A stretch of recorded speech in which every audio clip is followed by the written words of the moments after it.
said. 1,000%. The atmosphere on this record, the feel that it goes for. This album cover is kind of shit. I mean, I'm just gonna say, in retrospect, it's kind of like I was talking about a few episodes ago with Typo Negative. That it's one of those things that hit me in this period where I just accepted it as is. Right, yeah. You know? So I've never thought about this as being a shit album cover. No, I'm just like, that's the album cover. Yeah, I didn't either. Is. I was like, here's the album that I want to listen to because it's fucking awesome. I don't care what's on it. But just looking at it, it's like, is this a snake? the font is pretty cool. It's true. I'm down with that. That's true. But it's just a snake. Well, have you seen what they wanted the Far Beyond Driven cover to be originally? Yeah, it was like the original, the uncensored cover or whatever. It was like this drill going into like a spread cheek asshole. It's someone like spreading their ass and this huge drill going into it.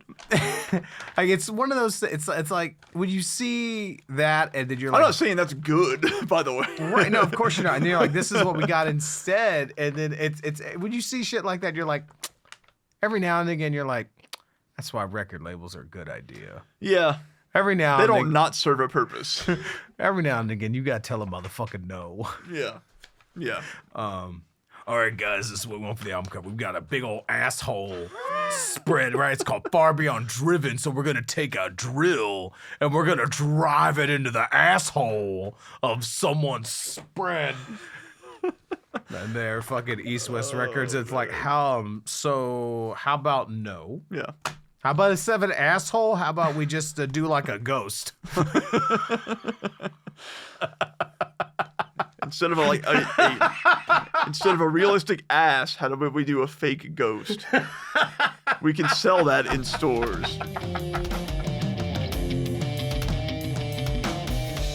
Episode 22, recorded March 3rd, 2022.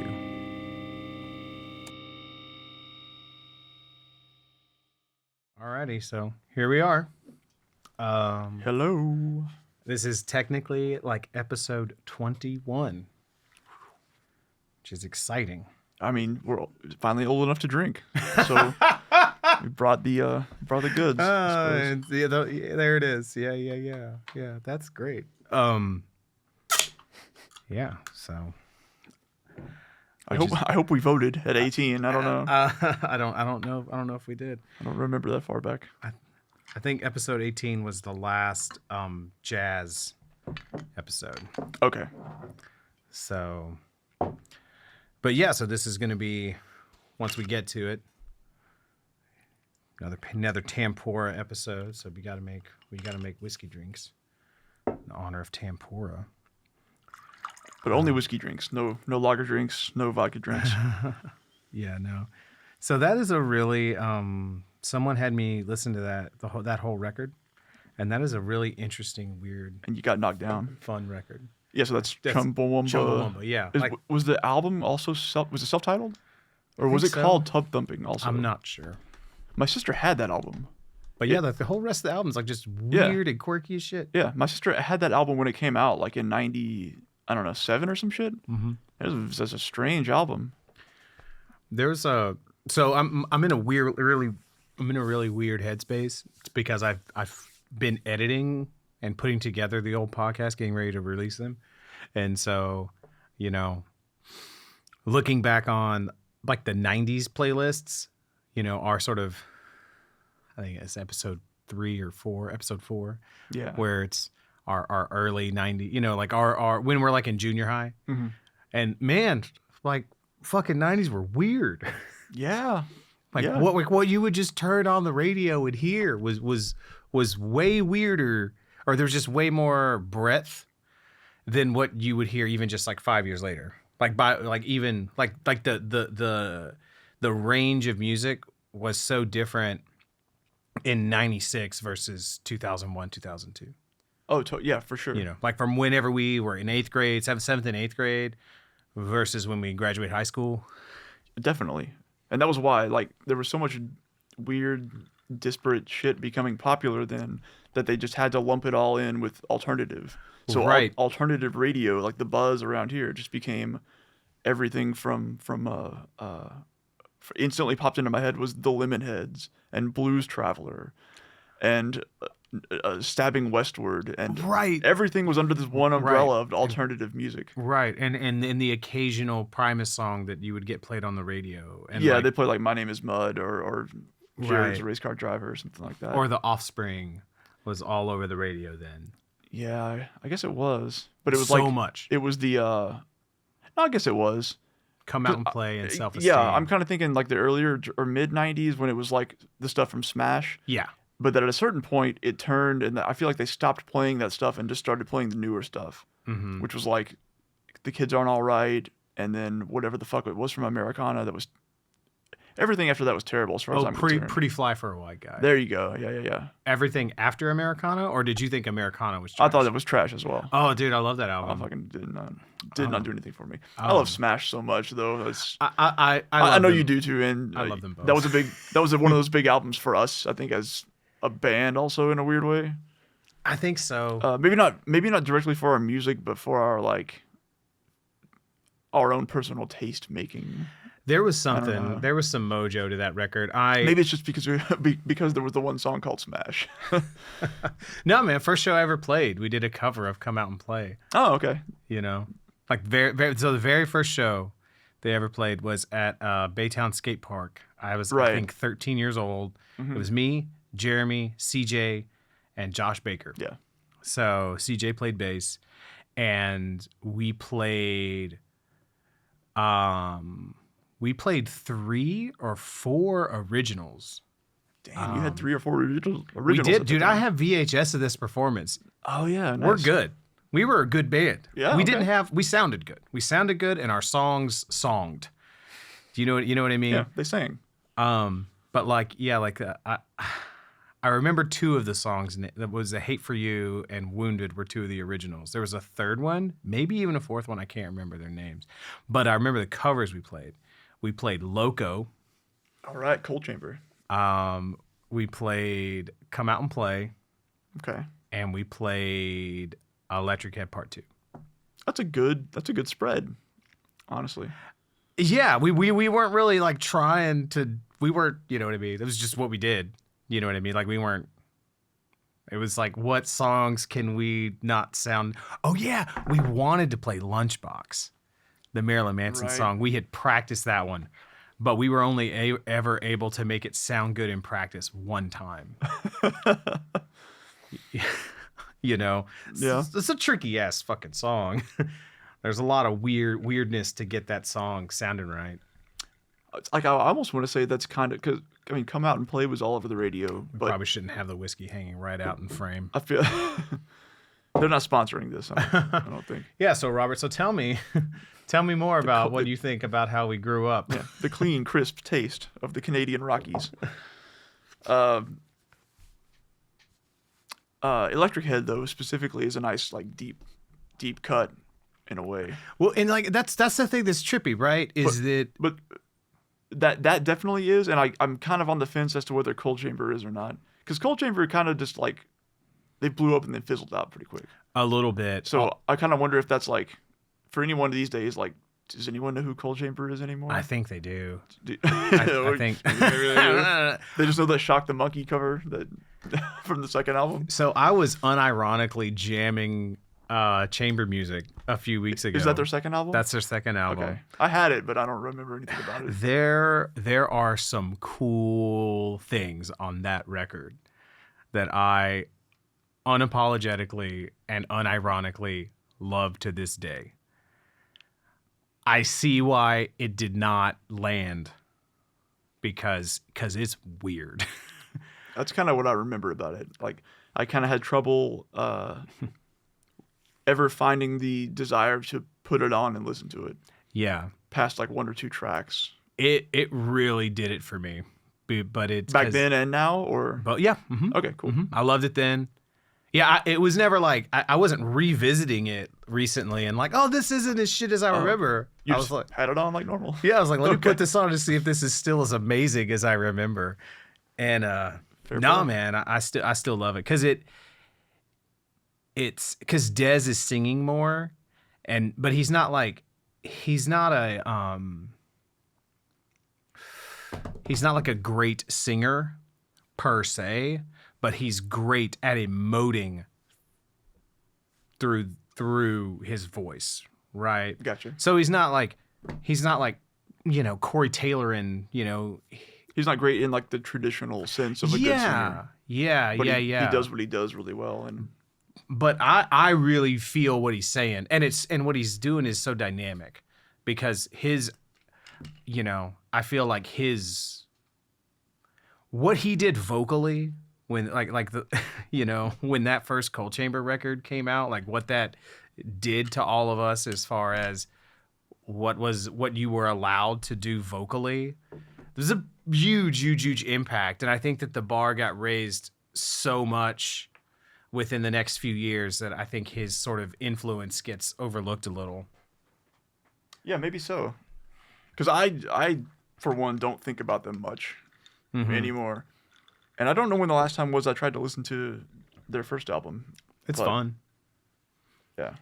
There's a charm. There's a real charm to that first album, because you really like feel like, oh, this is like some fucking kids in a studio. Yeah. It felt like a skater punk record in a weird way. Yeah. Like it has. I mean, kind of like when you would throw on one of those, like a Earth Crisis record or something, and it's like, oh yeah, y'all just set up the fucking mics and just made these guys play. Like when we recorded our first demos. Do you know what I mean? I don't. Yeah, Brendan played bass on that. You weren't technically in the band yet, but I think you were there hanging out. Yeah, I don't know why I was there actually, but I remember being there while you guys were recording, specifically while John was recording vocals. Oh man, what a train wreck! That was fun. It was so terrible. They had John and Jeremy record vocals at the same time because there was like a harmony, like because they were like, oh well, both of y'all sing. Well, we're gonna make you record at the same time. Poor fucking guys. I feel bad. I feel bad for him. Mistakes were made. I think lessons were learned. Yeah. There's a whole can of worms when it comes to sort of us just sort of proverbially, sometimes literally just punching John Spain in the stomach. Like, why are you not Burton Bell? Why are you not Corey Taylor? Why are you not Chad Gray? Like, just continually, like, why do you not sound the way that we want a singer to sound? And why do you sound like the person you are? How dare you? How dare you? Yeah. And then also, and then Jeremy, like, well, I'm the only person left that that knows when the notes are wrong. I guess I have to sing. Motherfucker. And he he always hated his singing voice. And we were trying to do shit that we like just didn't have. We so desperately wanted this color in our palette, and we just didn't have it. Yeah. And I think that's why, once we let go of that for whatever reason, I mean, we were still doing those things. We just found a way to make it kind of work in a weird way. Right. Well, whenever I'm talking about like when we recorded Euphemism or whatever, and like now there, like the singing is in the background and it's layered and it's harmonized. It's not like, here's your, you're going to carry this chorus with your super strong voice. Yeah. Like everything's going to drop out and here's this anthemic, Right. You don't have to belt here. Right. Yeah. Right. I wish that it's like I could just, because like I was watching some live footage, a few years ago of us, and it was like, man, like Jeremy sounds so good when he does Slayer songs. Yeah. Because he has like this old school death metal snarl that's like just, and I'm like, why? We should have scrapped all of the singing, like the singing in Creator, and just had him do that. Yeah, probably. That would have been so much better. Probably so. Play to your strengths, as they say. But we were, we were dumb. Yeah, we were dumb. Tune our guitars? Fuck that. Let's sound like garbage. Sing what we can actually sing? No, fuck that. Play what we can actually play? No, no, thank you, sir. No, not gonna do that. Lessons were learned. You know, so, but you know what doesn't suck? What? Far Beyond Driven. Oh, Pantera. Pantera does not suck. There's a little bit that kind of sucks, but This is yeah, man. So lots of people have a lot of opinions about Pantera, is what I've learned. So I hope you got some more input for this episode. I did. All right. I did. So last episode we dug into Cowboys from Hell and Vulgar Display of Power. And we did the heavy lifting on Phil's racism. So if we don't dig into it here, know that it's there. Refer to that episode and extrapolate as necessary. Right. I will touch on it vaguely here, but you know, it's. I feel like there's less to touch on overall. Yeah, because the lyrics on these albums, the tone of them is very different. The lyrics are much more personal and intense and way less preachy. Yeah. You know, like they were on Vulgar. Yeah. So it doesn't. There's still like every now and again there's like a weird lyric. You're like, hold on. That's a lot of these lyrics. And, you're like, wait, what? Hold on a second. yeah. But it's less like, you know. Now sit down. I'm gonna tell you how it is. You know, it's. In the States, there's a problem with race because of ignorant past burn fires. You know, like it's a lot less like. You know, let me explain. Sit down, little one. I'll explain this to you. You know, it's a lot less that. You know, like milking a cow. Or that's how it imagines. You know. Yeah. You know. Yeah. But before we do that, I want to do kind of like a cool, like a revisit on the first episode because I got some new input. Oh shit! New shit has come to light. Yeah. So okay. I got some because I sent out a bunch of feelers, right? Like send me, you know, put out the call. Yeah, like tell me your 3 essential tracks off of Cowboys from Hell and Vulgar, and the track you would trash. Is that's what Patrick and Shay told us last time, right? And Shay, right? Okay. So did other people have weighed in at this point? Yeah, on the first 2, I only have one response back from Far Beyond and Trendkill. Okay, but it's okay, because I don't know if it's because these albums came out closer to when we were getting into. I feel like I have better context for these than, but I don't know. Whatever. We'll get into it. But so let me find this email real quick. Ooh, an email. Yeah. So my buddy Harrison Jacob, I hit him up. Yes, he has 2 first names. But Harrison used to play. He's an incredible guitar player. He used to play in a band called As Eden Burns. And so really great, sort of like melodic death metal band, came out of Houston in the late 2000s.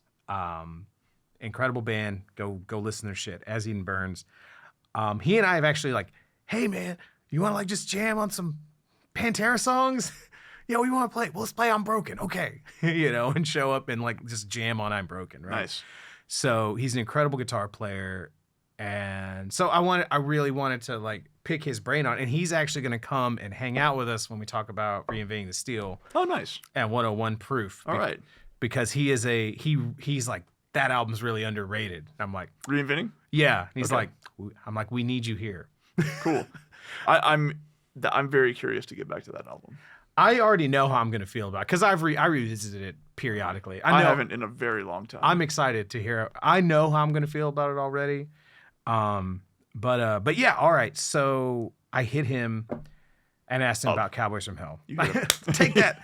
And so here's the other thing about he's a little younger than us. So he's like, I think like 3 years younger than us or something like that. All right, so Cowboys from Hell. He's like, unpopular opinion, but this is one of my least favorite Pantera albums. Cut. But the reasoning makes sense. He's like, probably because I was first introduced to them through I'm Broken and was primed to desire that slower, heavier, groovier, detuned kind of vibe. Yeah. Although Vulgar Display of Power is probably up there with Far Beyond Driven for me and is more similar to this one than that one, so go figure. Totally. He's like, 3 favorites. Cowboys from Hell, Primal Concrete Sledge, and Cemetery Gates. So his reasoning for Cowboys from Hell was like, he's like, this song is like Pantera Orientation 101. It kind of is like a mission statement, like a syllabus. Yeah. In song form. Right. And I think that was something that Shay said too. Yeah. Something similar to that. We're the Cowboys from Hell. Yeah. Primal Concrete Sledge, he's like, the riff breakdown in about a minute is just so fucking cool. He ain't wrong. Yeah, man. Not wrong. Absolutely perfect, both in groove and precision simultaneously. I don't know how they do it. Yeah. That's one aspect of that album that I don't know that we really touched on much, but that album like feels very precise. Like to a ridiculous degree for the time it came out. Yes. Wild. And like what else was out there at the time? Just right. You're right. Bizarre. All right, Cemetery Gates. He's like, the solos alone is brilliant. Probably one of my favorite solos of all time. Yeah. The song is surprisingly emotionally evocative for me. Probably some nostalgia mixed in with the emotional chord progressions and acoustic. So. Fair points, yeah. And he said one to trash. He's like, I'm weird, and most of the other tracks on here I'm not a huge fan of. There are some cool moments here and there, but they just don't have the Pantera vibe I was expecting. It was thrashier, but not necessarily in the way I was a huge fan of. And so I totally get where he's coming from on that, because I think that that's how I felt about Vulgar at the time, honestly, too. I think that's how I felt about Vulgar, like the first, like sort of like in relation to like these albums. I think if you would have asked me how I felt about Pantera's catalog and albums in like 98, from like 98 to 2008 or something, I think I would have said something very similar to this. But about Vulgar, I would have been like, Cowboys from Hell, meh. I think, so you're saying that's how you felt about Cowboys from Hell. Yeah. Did I say Vulgar? Yes. My bad. No, I'm talking about. I was like, I get what he's saying about Cowboys from Hell, of like, but now that one's aged. Cowboys from Hell's aged really well for me, and it's really fun to listen to now. So yeah, I agree. Okay, that's what you're saying. Yeah. All right, and then Vulgar, he's like, this is probably tied with Far Beyond Driven is my favorite Pantera album. So interesting, right? 3 favorites: By Demons Be Driven, Hollow, and Walk. All right, well. So, listen, I'm not gonna rebuke anyone's opinion on what is a good Pantera song on these albums, because these four albums are great albums, front to back. Of course. So, right. Yeah, man. I think it's so interesting, and I think that that's what it makes is really the sort of the sign of what is a truly, legendary artist, is if you can ask 5 different people about the band and get 5 different answers. Yeah. And I think that's what's, but this is interesting, because he talks about By Demons Be Driven. He's like, yeah, I was really getting into metalcore, so that like chuggy, he's like, that really popped for him. Hollow, just a huge fan of the dual guitar harmonization. And that's what's interesting too about Harrison. He's looking at all this from a very guitar-centric point of view and a very music-centric point of view. Like lyrics and shit don't mean fucking anything to him. Well, so on the first 2 albums, I tried to take that approach where I was like, I'm going to take these lyrics into account. This time, not so much. I kind of left that by the wayside. Okay, cool, because I did not. Okay. So that'll be a nice balance. Yeah. So I think I can identify more with that. I think it's one of the only times, I can't think of too many other times, if any, that Dime did like real dual tracked like harmonies like that.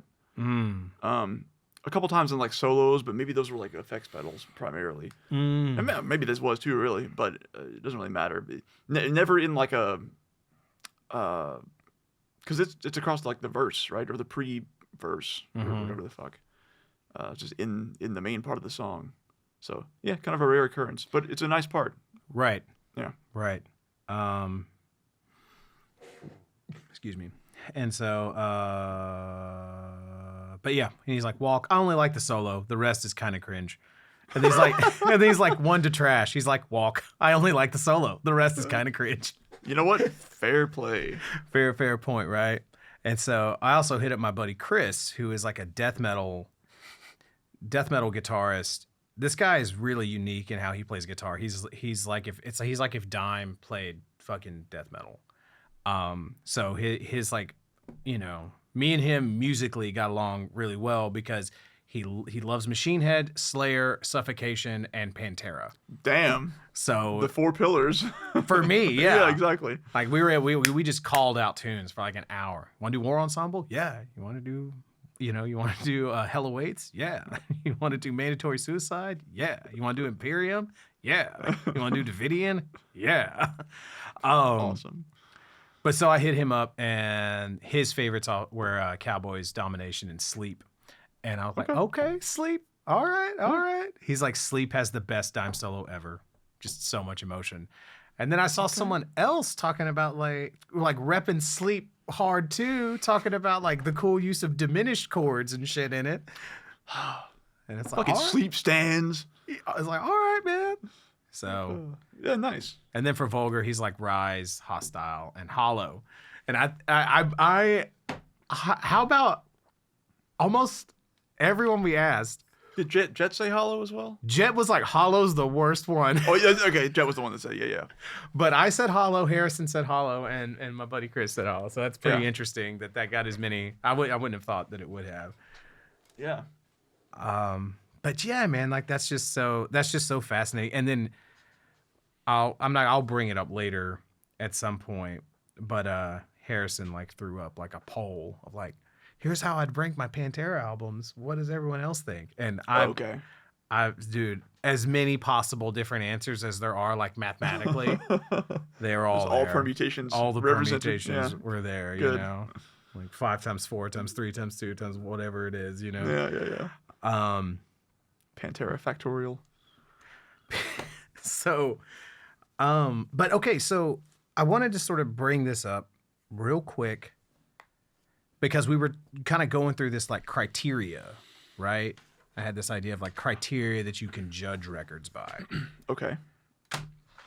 So like songwriting, performances. So that's like what was recorded, production, how it was recorded. Because you can have some great performances with shitty production, right? Yeah. Technicality, how hard is that shit to play? Lyrics, vibe, and we talked about all that, but we didn't talk about this. I thought about another one. Influence. And that's like another thing that I don't think we really hit on, because Cowboys from Hell and Vulgar. I feel like Vulgar was extremely influential on everything that came after it, because it was sort of, it's like, well, there's no going back now. Yeah. Vulgar was where they became power groove, right? And that was what hit, right? And I think that once you have Vulgar Display of Power and you have Burn My Eyes, like once you like both of those records came out in '92, I think. Actually, Burn My Eyes might be '94. Hold on. Oh, what was the one before that? No, Burn My Eyes is the first one. That was '92, I think. Let me see. Fuck, I don't know. But I know that. No, it was '94. Was it '94? It was '94. So, but yeah, Vulgar's like full 2 years before that. So, so yeah, I think that. Yeah, I agree. That of those two albums specifically, Vulgar was far more influential, I think. Oh yeah, Vulgar and Cowboys. So I think that like, I feel like Cowboys probably, from people I've talked to and whatnot, Cowboys was like a fucking warning shot. Like everyone's like, who the fuck are these guys? Holy shit. And then when Vulgar came out, it was like, well, now we all have to change. We either have to try to write the Black Album, or we have to fucking right. Like you had two choices if you were a fucking metal band in the early '90s. You had to be able to play, you had to try to get on radio, or you had to try to tour with Pantera. Yeah. Only Crowbar succeeded. Nobody else. So, but yeah, so that Okay. I wanted to throw that out there. That's a good call. I think it's probably. I was gonna say I think that's probably more pertinent to this conversation, but I don't know. Maybe I guess we'll see. I think you could argue that Vulgar is their most influential album. Yeah. I think there's an argument there. Yeah, I think there might be. Because even though, spoiler alert, I like these albums more, much more, I don't think that these albums are nearly as influential as Vulgar. Yeah. I guess I sort of lump Vulgar and Far Beyond in the same influential sphere. I think they're more similar than either of the other two albums to the rest of their catalog. This is going to be an interesting talk. Yeah. I mean, I guess like the only other thing that I thought that was interesting that I wanted to add was this, because we're going to be doing a lot of Pantera episodes, like, and I don't think there's a single other band that we could do this for, and I think it's just because of the specific age that we're at, and that Pantera happened to only have 5 major album releases. Yeah. And they all came out during the years that we were coming of age. Yeah, I think you're right about that. There's like sort of the perfect storm, the perfect time frame there of their output. Right, like their entire career almost is as Pantera. As Pantera, you know, from Cowboys Through Hell to Reinventing the Steel. Like we graduated in 2001. That's when Reinventing Steel was released in 2000. 2000, I think. Yeah. And so like that decade, you know. And then also, so they would have they released Trendkill. And so like the thing is they didn't have a lot of, you know, but they were releasing, like they had the live album, they had all sorts of, like they were able to remain so, you weren't able to get into music where you weren't able to get into heavy music in the 90s without accounting for Pantera. And they kept putting stuff out. So even if it was just live records or home videos or whatever, they were staying relevant. And so every album was an event. Like everyone had to have an opinion. So it was 90, 92, 94, 97. 96. So it was a 6? Okay. 96. And the 101 was 97 or 8, somewhere in there? Yeah, one of those. So damn near every 2 years for the whole decade. Yeah, pretty consistent. Yeah. And so I think that's why it's really unique. I don't think there will be another band that we will dig this much into. I think there are other bands that we can do something similar for, you know. But it wouldn't be able to be as exhaustive as this, I don't think. No, to where each one of us have really strong opinions about every single release. Yeah. So until we get to Damage Plan, then I don't have much to say about that. I have this feeling that after listening to all of this in this sequence, I'm going to get to Damage Plan. There's going to be something that was charming about something it before. Something to grab onto. Yeah. That wasn't charming to me before. Yeah. So hopefully, I wouldn't be averse to that. But all right, man. So you wanna run down our lists first, or what do you want to start with? Yeah, let's do that. Okay. All right, so please do yours first.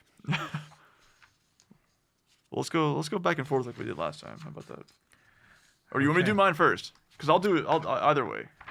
I cheated. I cheated on Far Beyond Driven. Oh, so you somehow read my list already? No. So okay, what do you mean? You have 4 that you kept? Yeah, let's just how many tracks are on here? Do you have 12 that you kept? It was hard. It was real hard for me. All right. Well, whatever. I'll just do mine then. Yeah, no. We'll go back and forth. It'll be more fun. Go okay. ahead. Okay. Well, can we go back and forth? Is there the same number of tracks now? Because let's go. Okay. So I start off with 5 Minutes Alone. Okay. This was the hardest. It was so hard for me to pick essential tracks for this. Okay. And so I know that these. All right. So my first one is Good Friends. Really? I'm putting that as an essential track. Really? Yeah, Okay. I have my reasons. Okay. All right. Well. All right. My second one is Use My Third Arm. My second one is Hard Lives and Sunken Cheeks. Hard Lives or Hard Lines? I always thought it was Lines. Lines. I was today years old. You learn something new every day on this podcast. Yeah, that is a funny thing because I like went and read all the lyrics to Far Beyond Driven and Trendkill earlier today, and I somehow missed that, which is funny because I could see it either way, really, honestly. well, man, like, I mean, hard lines and sunken cheeks implies a hard life, so there you go. and but yeah, there's a lot of things I've been mishearing because because the lyric sheets in here are all janky and handwritten. Yeah. And so they're hard to, but and also, like, oh, well, that's what I thought it was when I was fucking 13 years old and I didn't have reason to think different until just now when you asked me. Never read that shit, like whatever. So yeah, so that's my second one. Okay. So my third one, I'm sure you'll love this then, is Planet Caravan.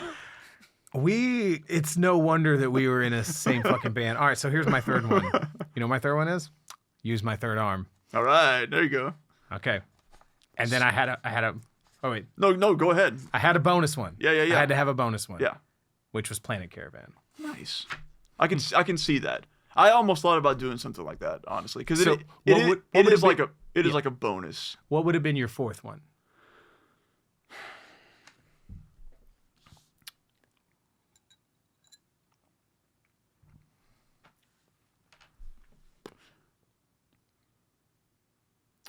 Probably Slaughtered. That would have been my next one. So Yeah. Or maybe Shedding Skin, but probably Slaughtered. legit. This is great. So So, allow me to defend my position. well, do you want to know the one that I'm throwing away? Oh yeah. I'm forgetting the. Yeah. Good Friends and a Bottle of Pills. I knew you would say that. Okay, good. I knew that you would say that. Yeah. Well, For a lot of reasons, it is the obvious choice to throw away. yeah. For so many reasons. As I went through the album, I was like, this is the clear choice, but it's the one I'm going to pick. Yeah, for a lot of reasons, it is the obvious one to put in the trash. My one to trash was Shedding Skin. Okay. Because it was going to come down to 25 years or Shedding Skin. 25 years would have been my next pick. It was gonna, and I love the song Shedding Skin. But if I had to pick one, I would pick that one because I don't think it fucks up the vibe of the record if you lose it. I think you could lose 25 years or Shedding Skin and still maintain the vibe of the record. I see what you're saying. I slightly prefer 25 years to Shedding Skin, but it is a slight preference. Okay. My reason for including Good Friends. Yes. So I have a lot of summaries and shit about each of the songs, but I'm gonna go ahead and I'm gonna hit you with this one. Do what you got. Do what you got to do. So it's like, all right, this song is really uncomfortable. It is. But that's what it's trying to do. So I'm cool with it. Yeah. I think yeah. Okay. Yeah. It's fucking grimy. Yes. That's a good word for it. And I love how hard it goes. I love that it is that the verses are just fucking it's Phil being as like gross and as intense while still being as honest as he can be. And that's how it feels to me. But then so this is a thing I'm going to probably reference a lot is there is a lot of when it comes to Phil's lyrics, I love the lyrics on both of these records. I really, really do, because they feel like they feel very pure. They like, it feels like he meant, like he's digging and pulling these out in like a deep symbolic way from his head. Not like there's no sort of like filter. There's no like cerebral cortex engaging. There's no like, how do I, it's like, it feels so raw and pure. Gotcha. And that means that some really like vulnerable, honest shit comes out, and it exposes some really toxic, terrible shit too.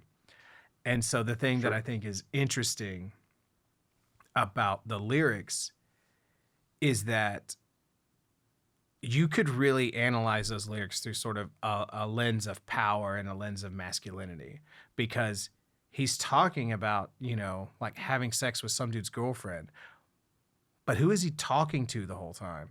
It's all about the dude. It's all about having power over the other guy.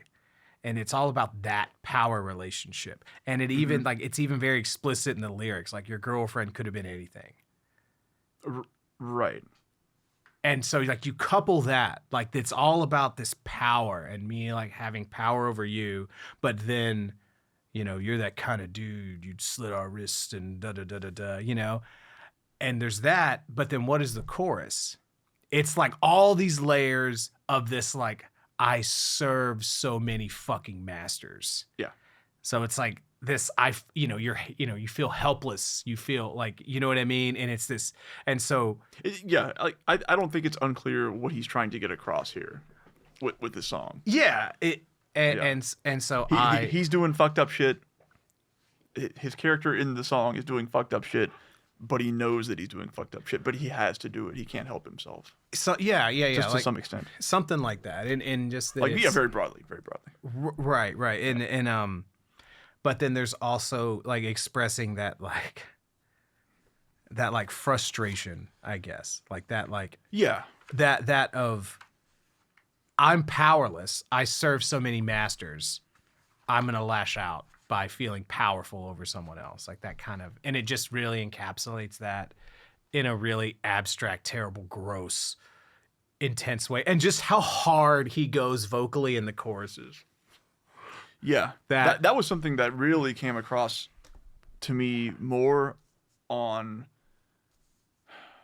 Far Beyond even than Trendkill, but on these two albums specifically way more than like Vulgar, and especially Cowboys from Hell, obviously, was like how ridiculously hard he goes. It's so intense. It's kind of like shocking at times. I was like, well, this is what was on these albums. Holy shit. Yeah, man. So what he fucking accomplishes vocally on both, it's hard for me to talk about him separately, but you know, so we'll see how it goes. But it's, yeah. I mean, how fucking prolific was Phil Anselmo between 94 and 96? Because he did Far Beyond Driven, and then he did NOLA, and then he did Trendkill. Right. That's right. If he didn't play another note of music and just made those albums and then gave it up and said, I'm going to go manage a Denny's. Phil, come on, at least pick an IHOP, man. Come on. Hi, I'm Mr. Anselmo. How can I help you? You had the moons over my hammy. I got your breakfast plate here. While you snorted and drooled, I delivered your food. There it is.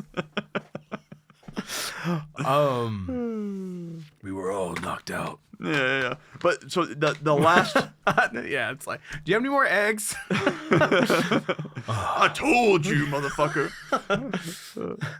But yeah, we're all stocked out. The last chorus there is, I'm losing what's left of my fucking mind. I serve too many fucking masters. Like, it's very clear what he's trying to get across there. Yeah. Like a sort of being out of control in a way, but like compulsory in a way. Right. And there's an honesty to these lyrics, and there's an honesty in the ugliness. Sure. And that's something that I resonate with. And it's also that on these he's like, I don't know. Maybe I should look at these on my phone. I don't know. But he like, it's coming more from a place of I'm a damaged drug addict. Yeah. Than it is I'm an angry preacher. Like I'm an angry, it's much more vulnerable. I mean, even goddamn dude, the fucking lyrics to 25 years. Holy shit. Yeah, it's not as prescriptive as Vulgar was, because Vulgar was like, here's the right way to be. Yeah, be this way, motherfucker, pussy, or whatever. Right. Or you can lick my sack or suck my balls lick my sack, or whatever. There you go. Literally, I'm broken. Literally. How much more? I drink all day. I smoke all day. Or the lyrics of Shedding Skin, and I was reading that, I was like, how many fucking Gen X people endured child abuse? Like, how many of these poor motherfuckers? Yeah, why was it so like, you were not allowed prolific? You weren't allowed to pick up a guitar in the 90s if your dad didn't beat the shit out of you or try to fuck you or something. Like, someone had to diddle you. Or you weren't allowed to play music. Like, you weren't getting on Roadrunner. There was a clause in the contract. Yeah, like somewhere. Monty Connor would be like, so tell me about the abuse. What do you mean I was never abused? Lying. So you guys got tone. Yeah, I'm really liking what I'm hearing from your new album. But where did he touch you? What? You heard what I said. I had a great home life. No, what are you talking about? No, where did he touch you? Oh, so you're in denial. Good God. I mean, listen. It was prolific enough to where you're not wrong. In a broad generalization. So, but yeah, it's overall. So before we kind of get into the track by track, I think maybe I'll just like kind of hit my like overall. So the overall thing about Far Beyond Driven is this is where shit gets grimy. Yes. That is a very good word for this album. This is where shit gets weird. And this is where it feels like they make a real statement to me. Okay. Because how do you hate Vulgar? Right? How do you hate Vulgar display of power? You know what I mean? It's not. You mean like more like a personal statement? Like, this is what we are? Or an artistic statement? Yeah. I guess in terms of personal statement, I mean Phil specifically. Or musically, even. Because to me, this is like all the stylistic stuff sort of distilled. Everything is like down to its essence in like this rawest, purest, aggressive form to me. And to me, this is objectively their best record. It's not my favorite, but I think it is the best record. Literally driving over here, I was having this conversation in my mind, not about these albums, but just like that. I don't know why the fuck I was thinking about it. I was thinking about that differentiator specifically, about your favorite versus the best. Right, and so anyway, but I didn't always love this record. Like, historically, Trendkill was always my favorite, and this one I didn't really get, because everyone loved this one when we were kids. Like, this was the one that this was the big dog record, and I kind of like didn't really get it. I was like, well, Becoming's cool. 5 Minutes Alone is cool. So real quick, as I listened to this album, since you mentioned Becoming, I forgot Becoming existed. What? Completely, until I fucking heard it come on. For some reason, I was like, "Oh yeah, that song's on here. That's a song they did." Weird. I don't not like it. I just forgot about it. I would like sing that song in my head when I would walk out to football games. Really? Yeah. That and Body Hammer What's from Fear Body Factory. Hammer? As of now, I am a tool Oh, of yeah. severe impact. You know, it's good O-line. Yeah, sure. You know. So I can see becoming in that sense too. So yeah. So like, how did this album age for you?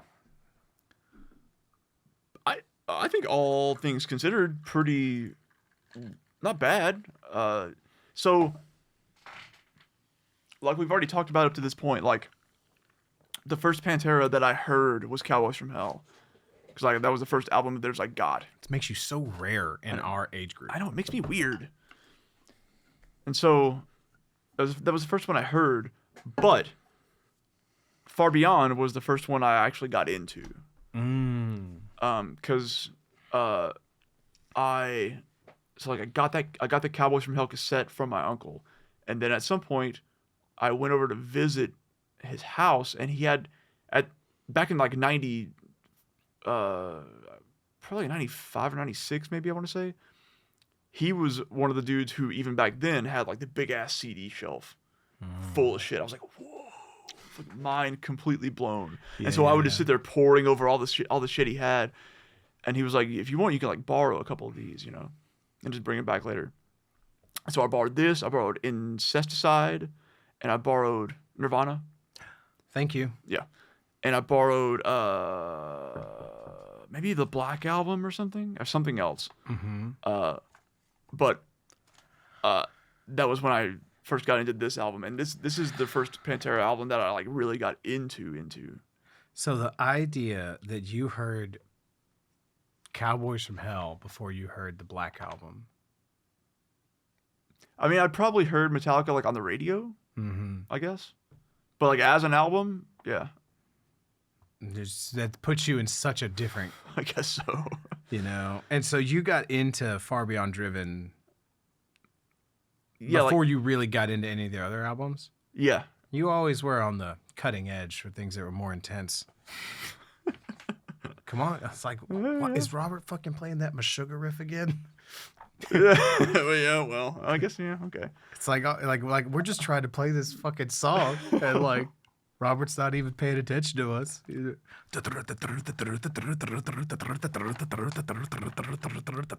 the fuck is that? Let's write that. Okay. So yeah, this was the first album that I really got into, and I remember at the time it was like really hard to listen to. Yeah. It was like really. I always thought about this album as like being thick, like dense. Yeah. You know, even just like the production quality is like just really dense. Yeah. It's like heavy doesn't quite get it across, but it's like thick. You know, it's got this. My earliest memory of this album is like me and Chris Connor listening to like Throes of Rejection and being like, why don't my drums sound this way?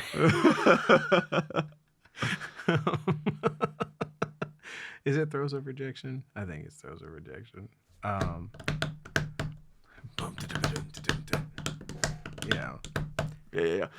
This is feeding what I am. Yeah. That one. Man, the production jump on Vulgar from Cowboys, it was wild. And then the production jump on Far Beyond from Vulgar isn't as like immense, but it's profound. Yeah. If that like I agree with that, because this is the production. Cowboys from Hell had great production. Vulgar had also great production. This is great production, but the production itself is part of the statement. Yes. Totally. They make choices on here that is like, because Cowboys sounded like clean, but kind of like almost, oh boy, what's the word to use? Not weak, but like thin.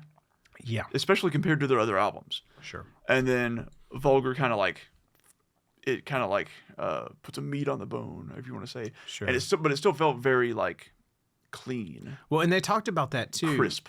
You know, like Rex talked about that in that Revolver interview. They talked about how they close mic'd the cabs for Cowboys from Hell, and then they were getting more of a room sound on Vulgar.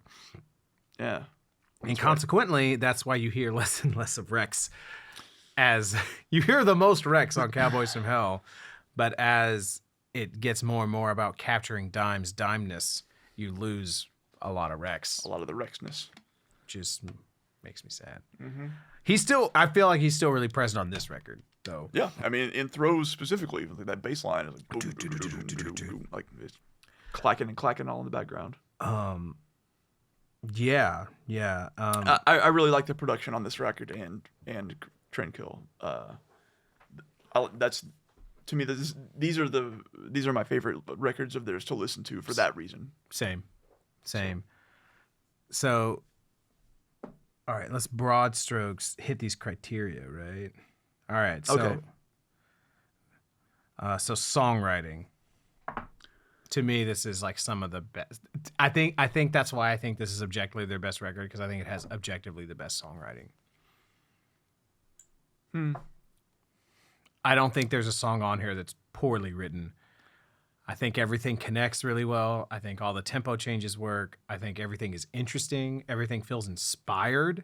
Nothing feels sort of like they ran out of time. Nothing feels sort of like, these are all the riffs we have left. Let's fasten them together. Yeah. You know, and there's some stuff on Trendkill that feels that way. To me, there's even some stuff on Vulgar that feels that way. It feels like that sort of second half of Vulgar. There's some stuff in there in the middle that kind of feels like they're just ratcheting shit together a little bit. Well, what do you got left? You know, well, these are the 6 riffs I got left. So how can we fit them into here? You know, I don't believe for a second that Dime only had 6 riffs left. You know what I'm saying. I know what you mean. Yes, you're right. Yeah, I see what you mean there. This album feels very cohesive. Absolutely. Right. Now, not all the songs are as memorable as as they're not all as equally memorable. I mean, I think a lot of the stuff on Vulgar isn't all that memorable either. Agreed. So, yeah. But it's after a lot of repeated listens, it's not because it's not well done.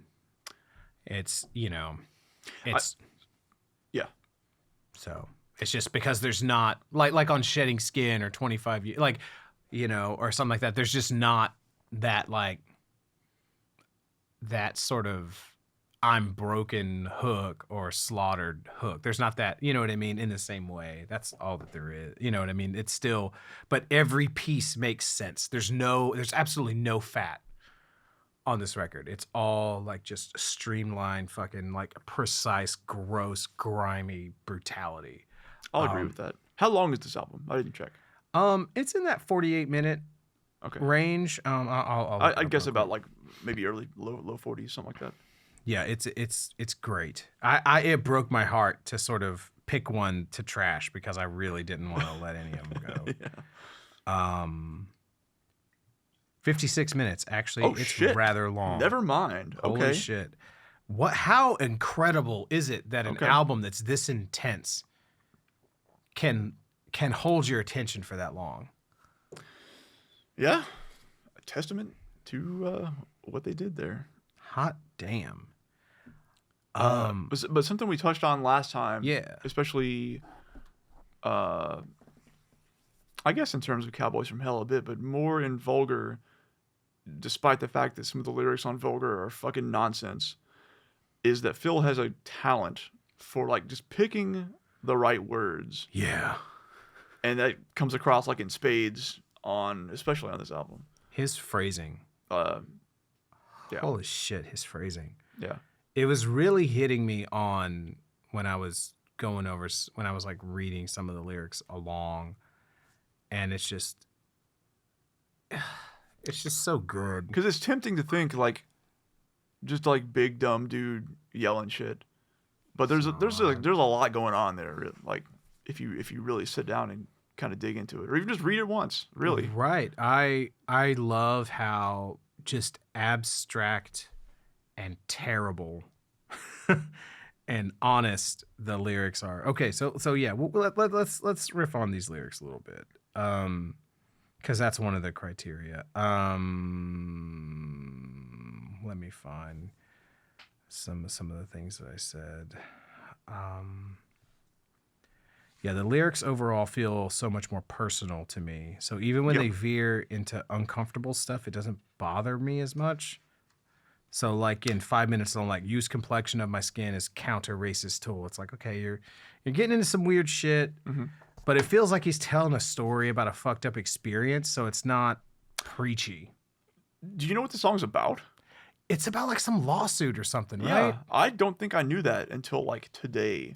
Yeah. It was apparently he got sued by the parent of someone who was at one of his shows because he would do a thing where he would sort of rile the crowd up and get them to like go at it with each other. Right.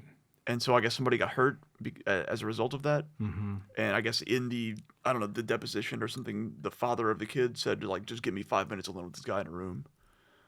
I'll show him who the big daddy is or some shit like that. Yeah, something like that. Yeah. And so I guess that's where they came. I didn't know that was where they came from. I didn't know that either. But yeah, there you go. Right. You know. And so speaking about the lyrics overall, so okay, this is sort of what I was saying. It's like there's a difference between someone admitting and expressing their own fucked up and ugly emotions or saying someone fucked up and ugly made them feel emotions. Right? So there's a difference between saying I have fucked up ugly feelings or the reason I have these feelings is because you're fucked up and ugly and did this to me. And there's a difference there. And so, you know, it's like it's the difference between saying like I have unhealthy, violent thoughts about women versus women are unhealthy. So it's appropriate that I have violent thoughts about them. Yep, that is a very clear distinction. And this record, it feels very firmly in that I have unhealthy, violent thoughts. And so that's different. It's not, like you said earlier, it's not prescriptive. You know, it's more sort of expressing your own sort of deep insecurities and fucked up emotions. Yeah. I'm not saying that, you know, I don't know, like this stuff lands way different for me than the way that some of the stuff on Vulgar landed. Definitely. Because like you said, it felt preachy. Yeah. Whereas this one definitely doesn't. Maybe a little bit more on the next one, but yeah, for sure this one. Yeah. Oh man, I can't wait to talk about Trendkill. So yeah,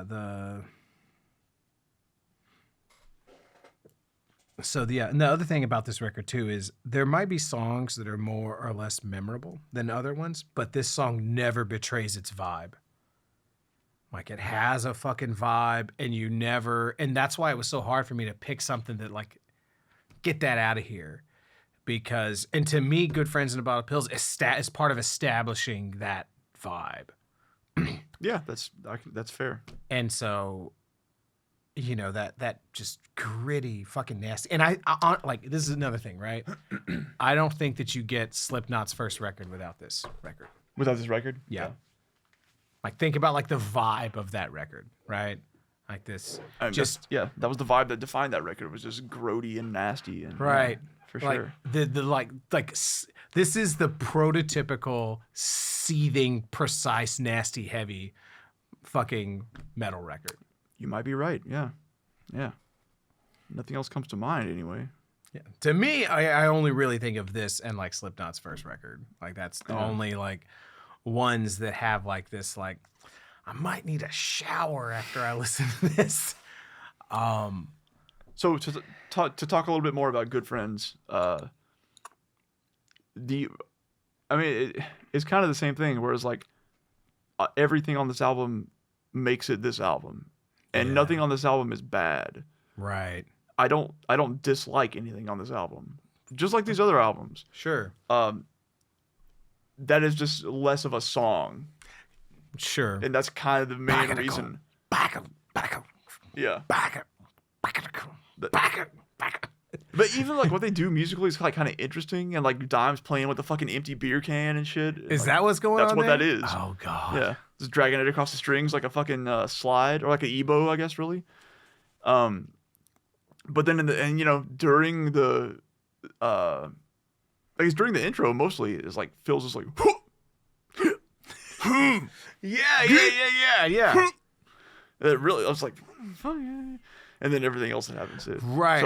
It's just less of a like song, and more of like it's almost like an interstitial like skit in a weird way. Almost, yeah, sure. It serves that function more. Sure. Because they obviously didn't do that, but like that was really the primary reason I picked it. No. That makes sense. So. Yeah, for sure. And I mean, and I remember like listening to it as a kid, and we all like got oh fuck your girlfriend. Like it was just like yeah. And so for the longest time, I sort of dismissed it as a piece of art, because I associated it with like my immaturity of how I responded to it when I first heard it. Right. And so. But I think that, things like that and things like, Downward Spiral, like these were huge influences. Man, that's another good one, actually. That's another like pretty grimy, gross fucking album. The definitive one, probably. Good call. I mean, I feel like Downward Spiral's in like a different, because that's not a band, right? Like that album is a sonic experience. I might say Broken is more so that actually than Downward Spiral. No, Broken is angrier. Downward Spiral is a dirty fucking record. I am a big man. Yes, I am. I have a big gun. I like to have fun. I'll put a hole in your head, just for the fuck of it. Okay, you convinced me. Maybe you convinced me with that one. Shoot. I'm gonna come all over you. Yeah, it's a filthy fucking record. Okay. Maybe you're right. It's a lot different than Broken. Broken is just angry. Maybe you're right about that. Yeah, I can see it. Like, so, but like getting that across the way that Trent does with like and all of the magical genius Trentness is different than guitars, bass, drums, and vocals. Mm-hmm. That's different. So, but yeah. Okay, so yeah, I think the songwriting on this is incredible. I think it's the best. The vibe is impeccable.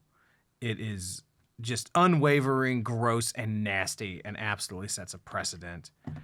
The lyrics are fucking incredible and really personal and abstract, and I feel like it's I feel like this starts the template of like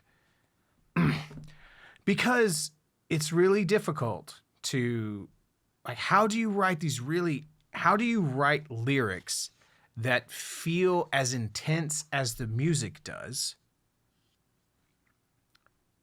without it venturing into a point of being like this and still feel like you mean it, right? And without it being like a weird caricature or something, and without it becoming something that feels very detached, like death metal, slit wrist guts fuck or whatever, you know what I mean? I love death metal. I like capital L love death metal, but I don't emote to it the way that I emote to this. I don't feel those. I don't listen to death metal for the lyrics, right? And so I feel like this album is sort of like the first sort of like this is how you do this. And because it gets abstract, and it's abstract and it's intense and it feels like, and it's really like trying to go deep into your subconscious and pull out like what word, like here's this terrible emotion you have and what words do you associate it with it most purely. Let's pull those words out, and that's what I'm going to use, because when I perform this is how I'm going to be able to touch that emotion. Mm-hmm. And it feels it feels like it's the thing that then Corey Taylor took up. You know what I mean? Like that kind of keeping things intense, but putting it more on putting a more abstract tilt to it, and not, you know, like writing like thrash metal songs, you know, it's blood upon the stage, you know, like kind of. But it also doesn't feel like you're reading somebody's diary entries, but it feels there is there's a craftsmanship to it, right? That Phil's able to inexplicably do so well. I feel like he is just truly groundbreaking in that regard. Yeah, and like so. Although I think that lyrically and vocally, I think that this album is incredibly influential. I don't think you get like Lamb of God. I don't think, you know what I mean? Like all the, like what became like the standard, like this is what metal vocals are. You know, this harsh, you know, intense thing. This is the first album that like breaks through that barrier, you know? And it's like, no, you can play arenas and have vocals like this. Mm-hmm. Yeah, I think you're probably right about that. So that's a huge thing on this album for me. The fucking performances are amazing. Obviously, like every note of this is just, I mean. Yeah, this was the album that I really like. The drum sounds just like fucking took me over. They're just insanely huge on this album. There's so many unique things that Vinnie does on this record that only Vinnie does. Yeah. So, you know, obviously that's like becoming, right? So that's something that's like, okay, that's an incredible performance, but that's also technical as shit. Mm-hmm. And he also plays it in a really, really weird way. Because like the rhythm is like,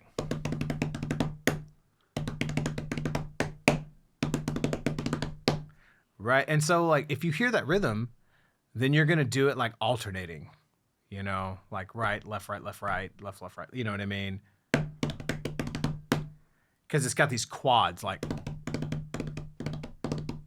you know, these like, you know, doing like a triplet subdivision, ba-da-da-da, ba-da-da-da, ba-da-da-da, ba-da-da-da, you know. But that's not how Vinnie plays it. Vinnie plays it because Vinnie, when he started playing, right, he was really used to playing like that old school fucking rock music, like Tommy Aldridge and shit like that. So he always had his like left foot going on the hi-hat. Mm-hmm. And so when he started doing double bass, it was sort of like he just took his left foot and just put it over there on the bass drum. So he does the left foot lead. Right. Okay, he does left foot lead. You know, Gene Hoglan also does this. He does left foot lead on his bass drums, okay? Which is, no one fucking does that. Seriously, like only two drummers I've ever heard that do that is Vinnie and Gene.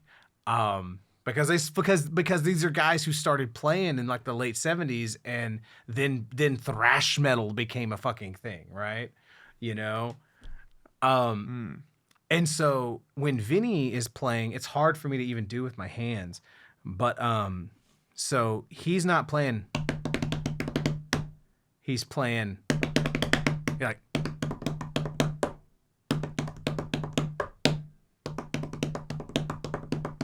Okay. I'll have to do it a little slower. Sorry, guys. But based on what you're doing with your hand, I can see what it is that is unique about that. Right, so it's just lefts on the downbeat. So left, right, left, left, right, left, right, left. Yeah, instead of alternating everything. Because he's doing these quick doubles with his right foot, right?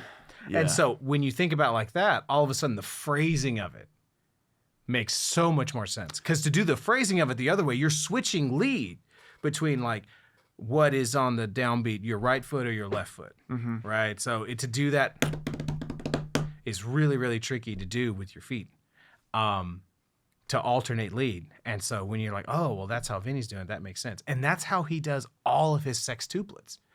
Like, that you hear all throughout Great Southern Trendkill, that you hear a lot throughout this, is like this, like...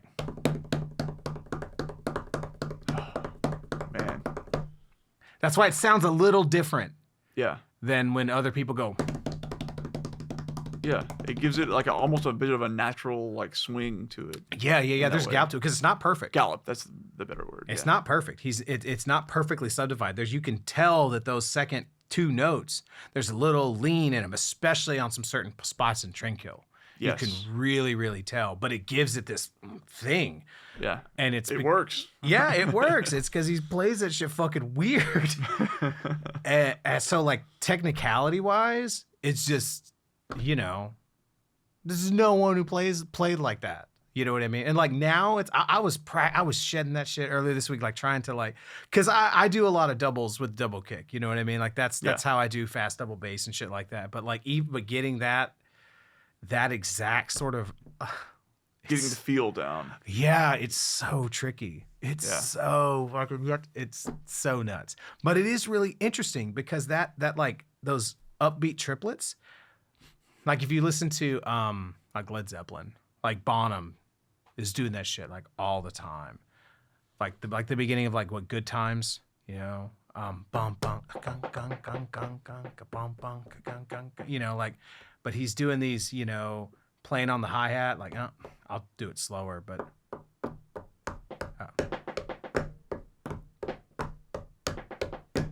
doing these things with the foot, Yeah. That's the same idea that Vinny's doing. He's just doing like and faster. But it's really kind of coming out of like these quote unquote Bonham triplets, just applied in like a heavy metal context and done faster and harder. Damn. So it's really, really interesting. It's what makes this album so amazing. It's what makes Vinnie such an amazing metal drummer is that it's almost like he just has like this weird set of tools. Right. And it's like, well, how do you make, like, cause he doesn't have Dave Lombardo tools. He's not like, oh, I'm just going to fucking play double bass at 220. Fuck you. Like, that's not what Vinnie does. It's like he has like this weird, like fucking John Bonham, Tommy Aldridge set of tools. And it's like, well, how do I fucking make this sound as heavy as Slayer? Right. And then he was able to write music for so long with his brother, and they became so like ridiculously in sync with one another that they could make those things work with what each other had available. Right. And then like another example of like a really tricky technical thing drumming wise is Slaughtered. That's another really good one. Yeah. There's so many, like that's like the Vinnie, like fucking Becoming and Slaughtered are like the Vinnie masterclass in a way, but on the outro there's this like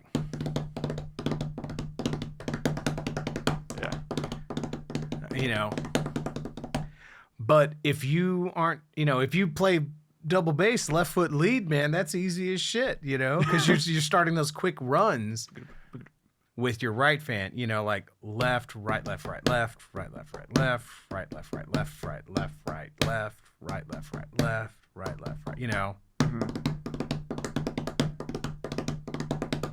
know what I mean?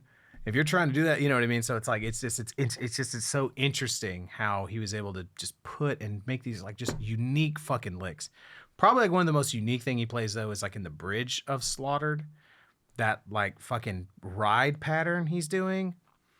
I'm just gonna make you listen to it. Yeah, I don't have it in my head off the bat. Let me find it.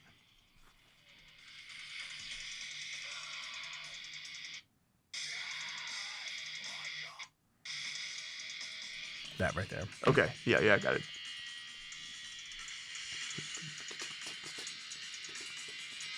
Like, I'm gonna find some fucking sticks. I can't like do that with just my hands, but like it's like. Right. So like, give me a fucking coaster here. Hold on. Okay, there you go. All Little right. practice pad. Yeah, right. Like, but like.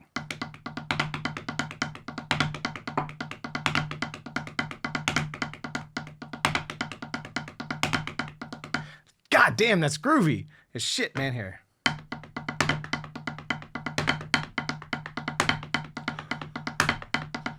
You know, Yeah. I mean, I think that's it. That's pretty close. That's like my interpretation of it. But that is a complicated as shit sticking pattern, dude.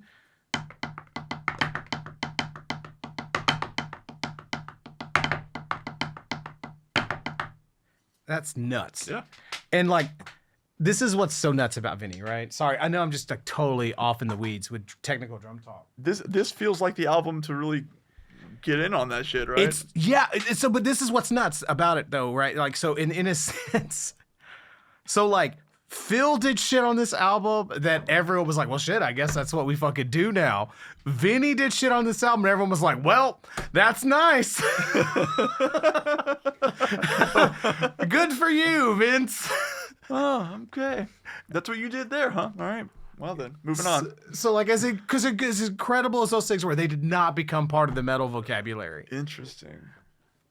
Like, those stayed firmly in Vince land. I mean, I wonder if that's just because most people don't play like that, and / can't, conceive of how to play like that. Which is just another reason of how like monolithic Vinnie Paul is in should be seen.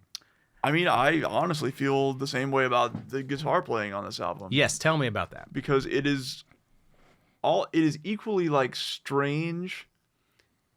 I feel like Dime could probably play whatever the fuck he wanted. Right. At any given time. But the things that he chose to do on here are like so because they also didn't really proliferate out into other music and like at large. Mm-hmm. Like they're not in some ways they did. There are like some like stuff like the primary riff on Use My Third Arm probably counts as like that was something that you could look at and go, oh, fuck yeah, I can get on this train. But then there's stuff like I'm Broken, maybe, is a good example of just like some kind of weird, bluesy feeling shit that he was able to pull off in such a way that it still felt and sounded like Pantera. It sounded like him, is what it sounded like. Right. But the feel that he gave it, people don't play heavy metal blues riffs and give it that feel like he did. Yeah. I feel like the reason that Dime is a legend is because of this album. Yeah, you're probably right about that. And so, because what I mean is, it's like, this is the album, and then maybe that's what I mean about Vinnie too, and Phil. Is that this is the album, and them as a band where they start making. It's like, all right, cool, man. You like Vulgar established. You can do whatever the fuck you can play whatever the fuck you want.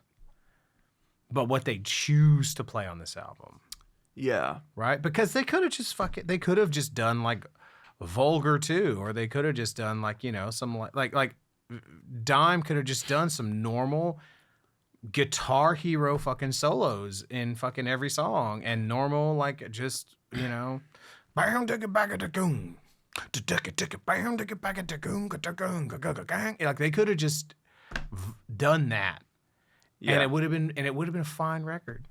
Because they're such great musicians, hearing them play anything is great and interesting, but that's not what they chose to do. They chose to do all this weird shit. Yeah, exactly. Like Phil's doing the best he can to do death metal vocals on Slaughtered. Yes. Okay? Yeah, he is. And then Vinny's like, I got an idea for a bridge. It's like that's a sticking pattern you would hear in a fucking like jazz fusion tune. Like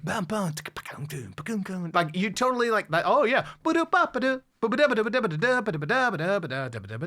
like you could totally hear those kind of flourishes Sure. going on the top of that.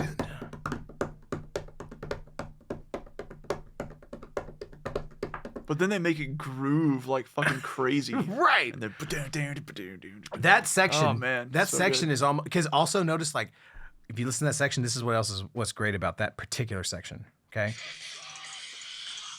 listen to what the guitar's doing while Phil's singing, just chugging. Yep. But then when Phil's lyrics drop out,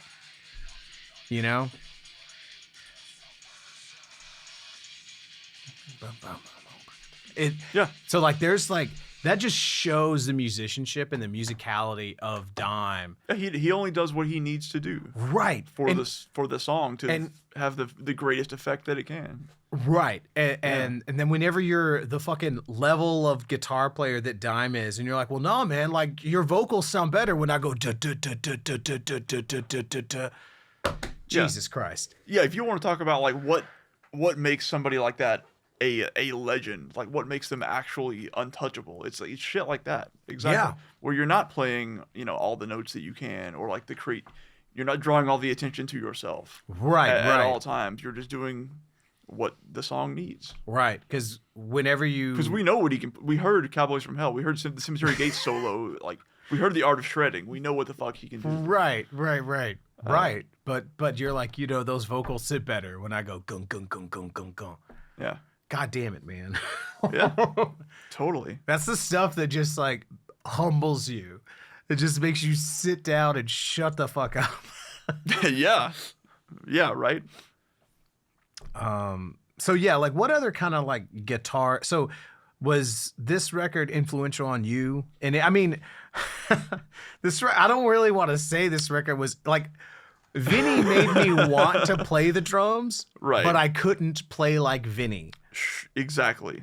So I found out how to do other shit, but No, I mean, I kind of feel the same way because I remember like trying to learn, like even I'm Broken.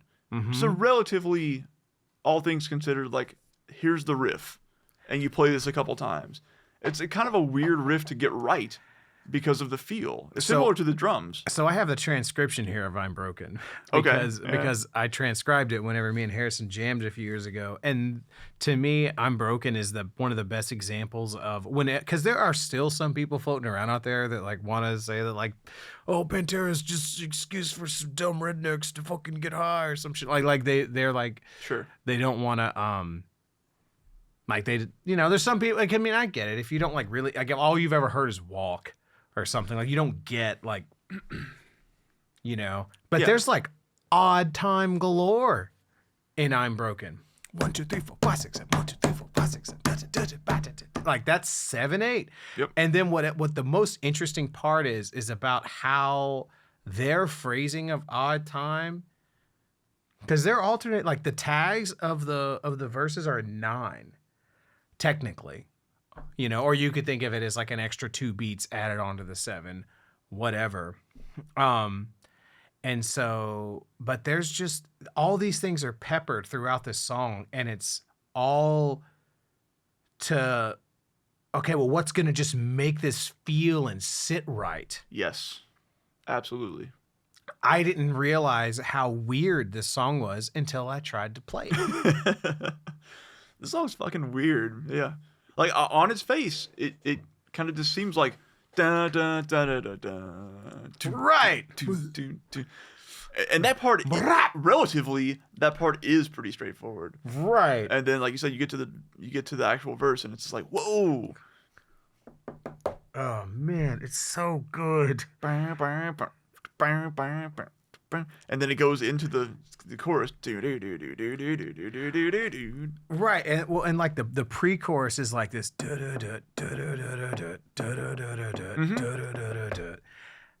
And so it like depending on how you want to do the math, right? Like you can do the math a bunch of different ways, but you could think of it as like 1 2 1 2 3 1 2 3 1 2 3 1 2 3. Or it's there's lots of different ways you could divide it up, but it's just so subtle and so tricky. There's like measures of 5 thrown in random places, but the thing is like it's not thrown in in like the way that sometimes Dream Theater's music feels. Right, where like Dream Theater's music feels, and other bands who play in very overt odd times, they feel like angular to me. Or even how ours felt. Like take the All Severed song Humans that we did. Okay. Sure, that was like one of the first songs, if not the first song that we wrote like predominantly with odd time in mind. Right. That's really our training wheels with odd time. And like so like you have a section The bridge section sticks out really. Like, here's the odd time part. I mean, most of the song was, but right. I'm kind of blanking on it a little bit. Right. Like, here's the obvious odd time part. Right. But what I'm thinking about is the A section, right? I can't really. Gun gun. Oh yeah, gun gun. Yeah, there it is. So the first time we do it, that's in 4. Yeah, and it always comes back around to that. Right, but then the second time we do it, we put an extra beat on it.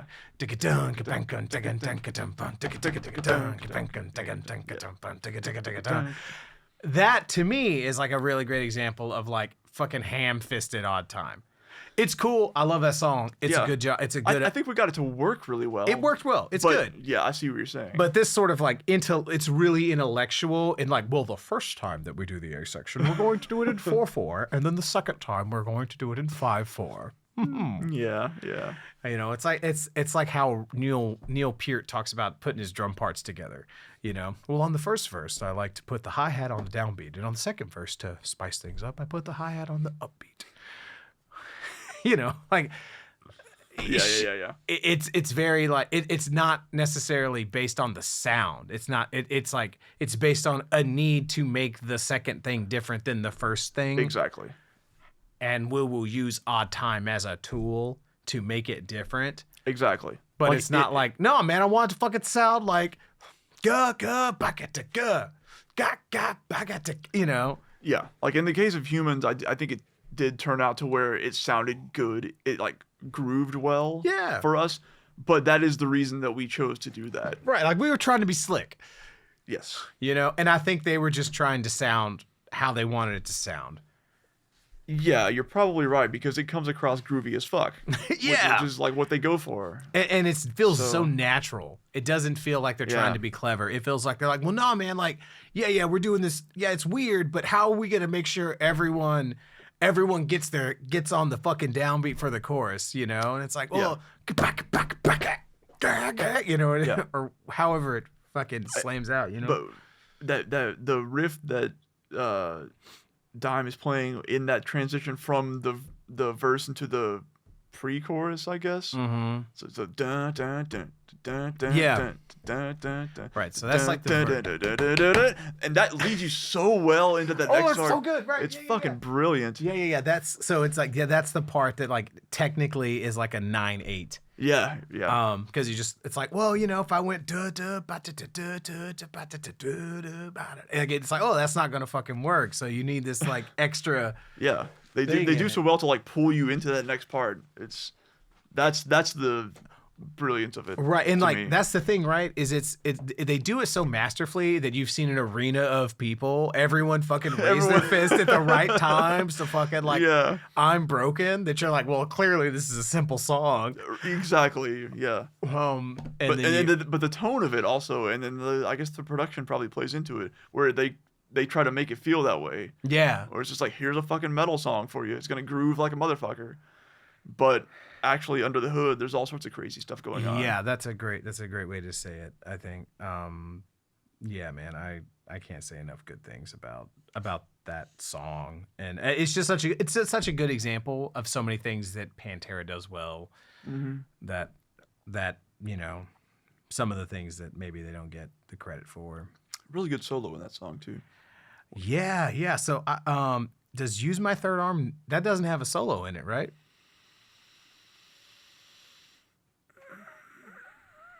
I can't remember. I'm pretty sure it doesn't. I just listened to it a couple hours ago. I can't remember. I know, right? There's less of the emphasis on traditional solos on this album across the board. Right. There's a lot of like weird shit going on. Right. And I feel like that, again, like I was saying earlier, I feel like that's why Dime became legendary, is because he established like, well, yeah, of course I can do all that. Like that's why at this point it felt like he was like almost bored of the concept. Yeah. To a certain extent. Although he comes back to it when he like has the inspiration to see like, you know, Floods and shit, the next album that we're gonna get to. But on here he's just like like whammy pedal, just do whatever the fuck you want. Right. And he did do that a little bit on Vulgar too, but it was very experimental. Like, what else can I get out of this instrument on some level? Like maybe he heard Tom Morello and he was like, man, I could. What the fuck can I do with this? Right? Why the fuck not? Yeah, right, exactly. Yeah. I hope that's what happened. That'd be cool. That'd be nice. Yeah. That'd be nice. So. Yeah. So, cool. You want to just go down the songs? Whatever you want to do. Okay. I mean, I make note because I gotta listen to it, go by song. So we'll see if we hit anything that I haven't already mentioned. But yeah, like Strength Beyond Strength. I'm like, all right, well, the big boys take on hardcore. You know. I will say I have this very specific memory for some reason of one morning. I don't know if it was junior high or high school. Probably junior high. I feel like where I had, for some reason, one morning getting ready for school when my mom was like scrambling to like get us me and my sister ready and like trying to pull us out of bed, and she had to get to work and super early and like stressful as fuck. Yeah. And then me and my sister were like dragging ass and being lazy and shit. I once I finally got up, I like put this album on like 7 a.m. in the morning and like just blasted it out of my room as I was like, doing my hair and brushing my teeth and all this shit, and just had Strength Beyond Strength fucking blasting through the house, and my mom's like super super anxious and nervous, and just a weird, one of those little weird memories that you have. And, to legalize dope, and I'm making a fortune. Yeah. I'm muscling gall. God, stronger than all. Like, yeah, man. This song's a lot more like anti-cop than I potentially than I realized. When I was like went and look at the, because there's a lot of stuff that I was like, oh, that's Yeah. I saw you had the badge on here as well. That's just what printed off. Oh, did it really? Yeah. I had not thought about that song in the context of these talks, but it was recorded in this session. Yeah. Yeah. Fucking Crow soundtrack, motherfucker. Crow soundtrack. Yeah. I mean, if I was forced to say something about like, some of the like weirdness, and it's like it's hard to. It's like, all right, Phil, it feels like you could. I don't know. I don't even want to lean into it. There might be some weirdness in there of like kind of the racial stuff that we talked about earlier, but it's not pinned down enough that I feel like it really warrants digging into. But it might be there. But again, it's hard to tell because he's abstract enough here that I'm not really exactly sure what he's intending, but that could be a thing you could read into it. Anyway, sure. I just wanted to acknowledge it. Sure. Yeah, man. Becoming is great. This is to me, as far as like metal fucking lyrics, this is Becoming? Yeah, this is some of the best because it's powerful, but it's also full of doubt. And, okay, all right, right? Like it's goofy as fuck to me, but yes. Okay. Like, I see what you're saying. Like, a long time ago, I never knew myself. Then the memory of shame birthed this gift. No more the small one, the weak one, the frightened one. That's like, running from beatings, deflating. I'm becoming more than a man, more than you ever were, driven and burning to rise beyond Jesus. That's like, but then like he says to rise beyond Jesus, and it gets crazy, and it's like you're like, all right, yes, all the way.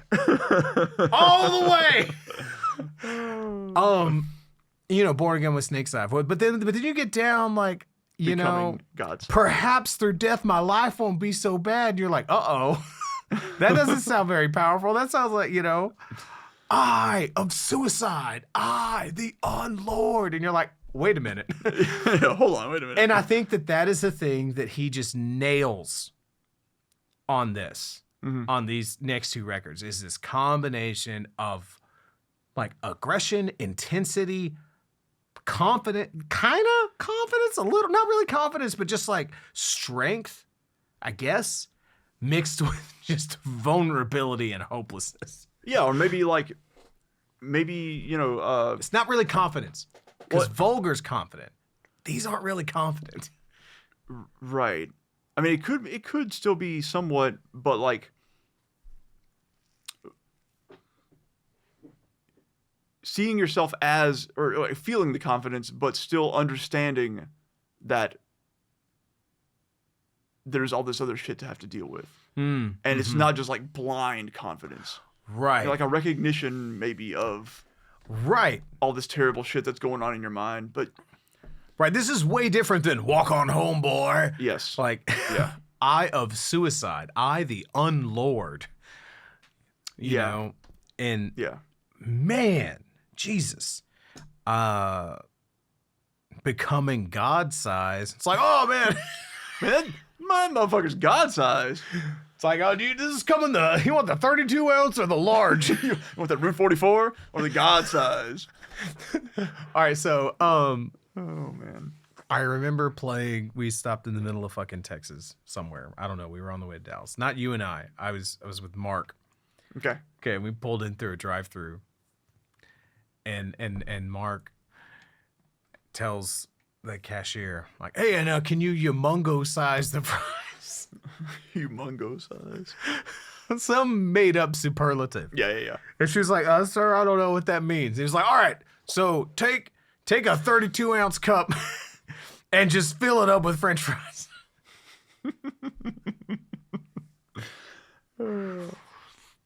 Did he And get she's it? like, and what do you want for the drink? And he's like, unsweet tea. And this dude unironically looks over me and says, that sugar will kill you. That's the fucking Tenacious D skit. Are you serious? Yes, on their first album. Okay, tell me about the skit.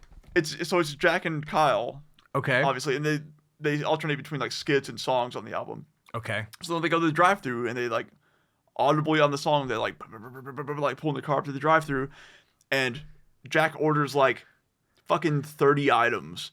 Okay. It's like all the shit, and then at the very end he was like, and a diet soda, and a diet soda, because I'm trying to watch my figure. Okay. But actually, that's not true. Everything he orders, he like tries to scale it back, but he orders like 50 fucking things. I see. He's like, I want the single cheeseburger, not the double cheeseburger, the single cheeseburger. I want 6 nuggets. I want the diet soda. Okay. But then he's like, so what do you want, Kyle? And he's like, I'll just have like a number 1. And he's like, oh, hurry the fuck up. And he just took like 10 minutes ordering. Sure. And then they pay, and they don't have enough money, so they cut Kyle's single order and get Jack's. It's a really fucking good skit. Got it. But it's exactly that. I can say honestly, I don't remember that skit. Okay. From that record. It's very good. That album is fantastic. Of course it is. Okay. Of course it is. Anyway. Wow, that's amazing. No, that actually happened. That actually happened to me. Oh shit! But it wasn't consistent. Like he wasn't consistently trying to. It was only in the drink choice that he did not want it God-sized. Put everything else in the drink cup, but in the drink cup, put like. Can you humongous size that cheeseburger? All right, just take a 64-ounce cup and fill it with cheeseburger. Oh yeah. God, squish him in there. Just.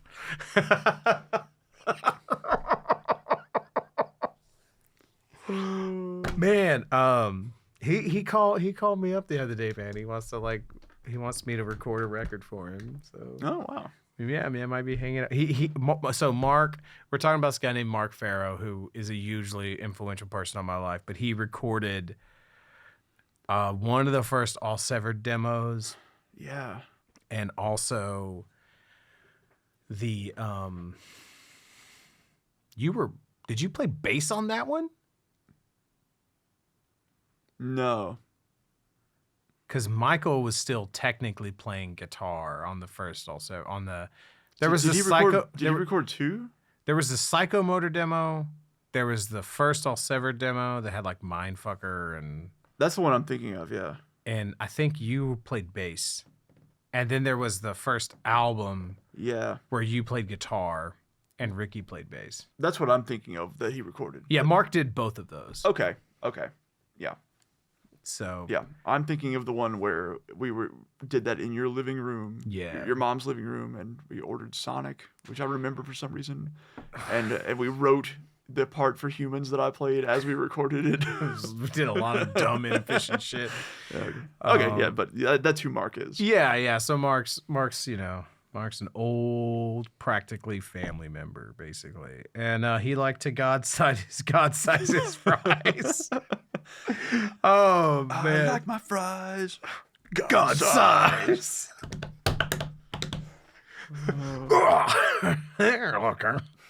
All right, man. So 5 minutes alone. To me, this is masterful metal drumming. Because he shows you like how powerful exactly can a crash cymbal be? Listen to the first part of like 5 minutes alone. You know, hi-hat, crash. Like that's all it changes. Yep. You know, and you're like, oh goddamn, man, I guess I gotta get me another crash cymbal. Shit, it's going off here. I gotta save my fucking allowance. Go get me a Sabian AAX crash cymbal. I really like this song a lot. So I feel like they stumbled upon Walk, right? And they were like, well, we got to do that again. And like, so like it's track 3. Right. And they do the same thing with Drag the Waters. Drag the Waters is track 3. Oh, yeah. So Walk, 5 minutes alone, Drag the Waters, they're all like, well, they said the band on out. You know, you know. That's true. What's track 5 on this album? Is it Good Friends? Good Friends. Okay. Because Cowboys from Hell, they did Cemetery Gates. Vulgar, they did This Love. Love, yeah. But, so they almost had a pattern there, but then they broke But there's no like real ballad on this one. Right, like Planet Caravan. Yeah. So yeah, you're right. That is the actual pattern there throughout these other albums. Yeah, kinda. Yeah. It's like it's the same tempo. They got the kind of like lower tempo, slower, but like it's a riff. Like the catchy riff is a riff your drummer could learn. Yeah, sure. Yeah. Yep. I remember learning like the tap for Drag the Waters, you know. Yeah. You know. The main part of the riff is, but then you get to the that's a pretty tricky shit. Yeah, man, I didn't get that far. What I fucking love though, right? Because this is one of your picks, right? Yeah, this is one of my picks. I mean, everything about the song on here, like the lyrics, I could take or leave to some extent. Like they're good, but they're not what I'm here for. Yeah, exactly. I've always thought about that as well. Yeah. And then like. There's like two almost like precursors to future songs. I didn't notice this till today. Really? You've waged a war of nerves. I've always thought about that. Yeah, like, oh, that's what he did. Yep. You know where I've gone. Like, anyway. But the fucking video for this song is so goddamn cool, dude. Yeah, man. It's so good because it's just shots close up and high frame rate of them playing the song in the back of a seemingly a moving van as we see. Let's go! As we see like a U-Haul truck. Yeah. As we see from the home videos. Out of shot! Which we'll revisit later on. But it's just these super high frame rate shots of them playing this shit. Right. So it's like you see every little movement, and then they can slow that down and make it more effective. Right. The shots of like Dime playing these fucking riffs and just like bending the whole fucking bunch of strings, like diving the whammy bar. When I saw that, I was like, right. There's incredible. It looks like he's defying the laws of physics. It really does. You know, like it all makes sense, and it's not crazy difficult, but I think the feel aside. Oh yeah. But like, it just looks so cool. And they have like this cam in front of Vinnie. Like there's no toms and shit. Like you see him like you're sitting on his fucking snare drum. Right. And you see like those like flams where his like elbows are above his fucking head, like at his ears. Get back. Yes. So they set the cymbal on fire. Right. Oh yeah. Dude, that's the get out of the shot. It's a get out of the shot. Yeah. Dude, were you ever around whenever I did that? No. Oh, you weren't? Okay. Oh, dude, I don't think so. I put a lot of lighter fluid in my China cymbals because of that fucking video. Oh shit. Yeah, man. It looks how it looks. Did you videotape that or anything?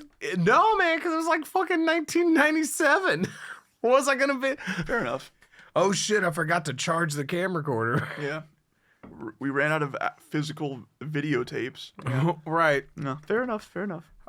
Yeah, man, and also it's like I think Wayne Isham directed that video, so he was sort of a hot shit music video director. Really, I've never heard the name. I don't think. Yeah, I think he did a lot of like the Metallica concert videos and shit like that. And so, yeah, like that video costs some money. It costs some money to get Wayne Isham. And it's why, like the Drag the Waters video don't pop so hard because it looks like they got a film school student to do that one. Yes. That video is fucking cheesy. So, but also just this song is, again, kind of simple and straightforward, but the feel that they give it is just like incredible. Yeah, I agree. All right, then we already talked about I'm Broken. We talked about Good Friends. Hard Lines. So to me, this song is so perfect because it's really simple. Because there's really there's almost like just two fucking things that are happening. Yeah.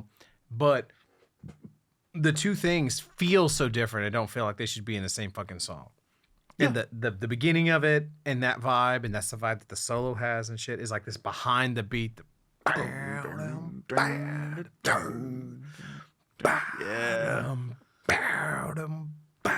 And then they get to and then they slow that down.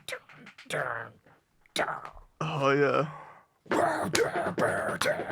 Like it's so, and then but then that the verse feel or whatever is so, and it's like just, man, fuck, dude. Yeah.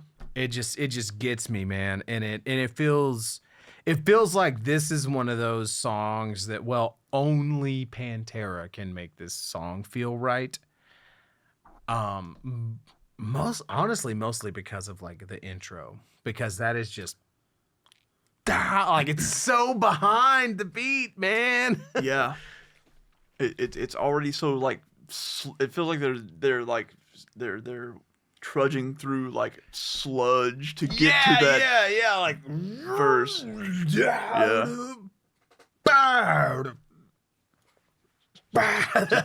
To get to that verse part, and then they just take a step out and just. It's so fucking cool, man. So yeah, I love this fucking song, and like I hadn't really dug into the lyrics until today, but these lyrics are fucking intense, dude. Yeah. Like, these hard lines and sunken cheeks are textbook reasons all these Christians come alive and try to sell you. I didn't realize it was, I'm some fucking idiot. Like my soul for a goat. I didn't realize how like anti-Christian this song was. Yeah, it took me a while to it took me a few reads to be like, what are you talking about there? But it seems like a goat for a sacrifice. Yeah, is what I have to draw from that. Yeah. Yet I'll outlive the old. Yeah, man. And so it's like, it's just, man, it's amazing. It's amazing fucking lyrics, dude. Yeah. Slaughtered. Everyone knows how amazing this song is. Yeah. It's that second backbeat that like really does it. That like yeah, where it all comes back around, it lines back up. Yeah. Absolutely. Like, because it's really interesting to sort of compare this song to what is it called? It's on a Dimmu Borgir record, but the rhythms are really close. Motherfucker. I'm really gonna go digging. Yeah, I gotta figure out what the song is. I can't think of it. I'll know it the second that I see it. Dimmu Borgir. Puritanium. You know the song.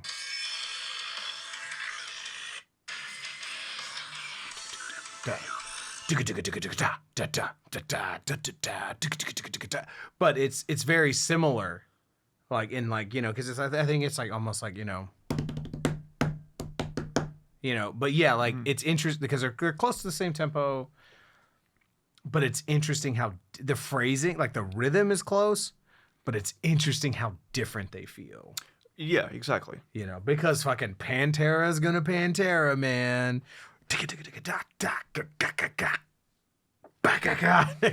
You know, I mean, it's obviously not that exaggerated, but like you can, and that's the thing that's like so incredible about these guys is that you can it.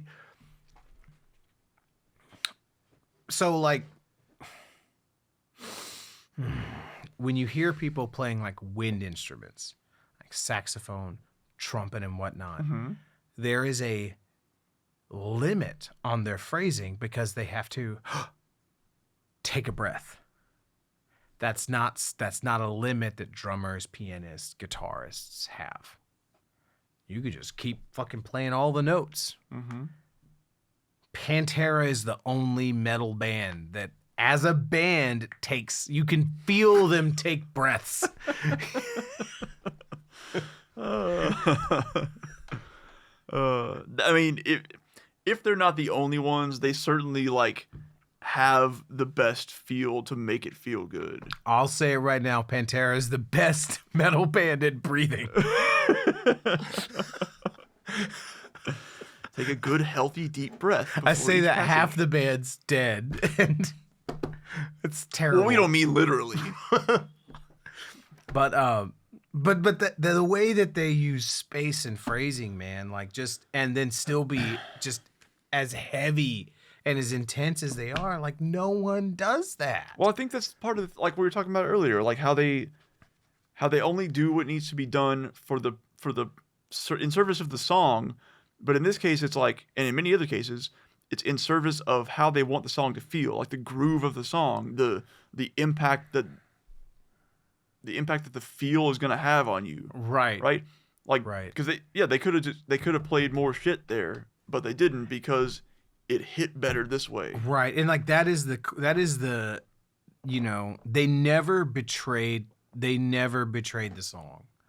Yeah. Ever. They never betrayed the vibe. They never betrayed the song. I guess we'll get to reinventing and maybe I'll revisit this Maybe thought. we'll feel differently. I don't know for sure. Maybe we'll feel differently. These albums, yes, absolutely. You're like, I'm not saying that's not true. I can say that for sure. I'm just not going to say that that's true. I won't make that claim yet. So ask me next episode. So another thing that I wanted to point out that I really, really liked about Slaughtered is because Phil is incorporating death metal influences and black metal influences. Oh, okay. And so there is this... The death metal, I get that. So you can, you know, like... You know, he's doing his best, right? He's not fucking Frank Mullen or whatever, but he's doing as low as he can, right? Yeah, in comparison, in relation to his typical vocals, he is like, he's going lower, and he's also like, what's the word? It's like he's opening his mouth less. It's kind of sludging together a bit more. Yeah, exactly. Yeah. And so, but then there's this like almost black metal blah that he fucking has right here. Here it comes. You know what I'm talking about. It's coming. Here we go. Yeah. Dude, that's pure. Like that's pure fucking,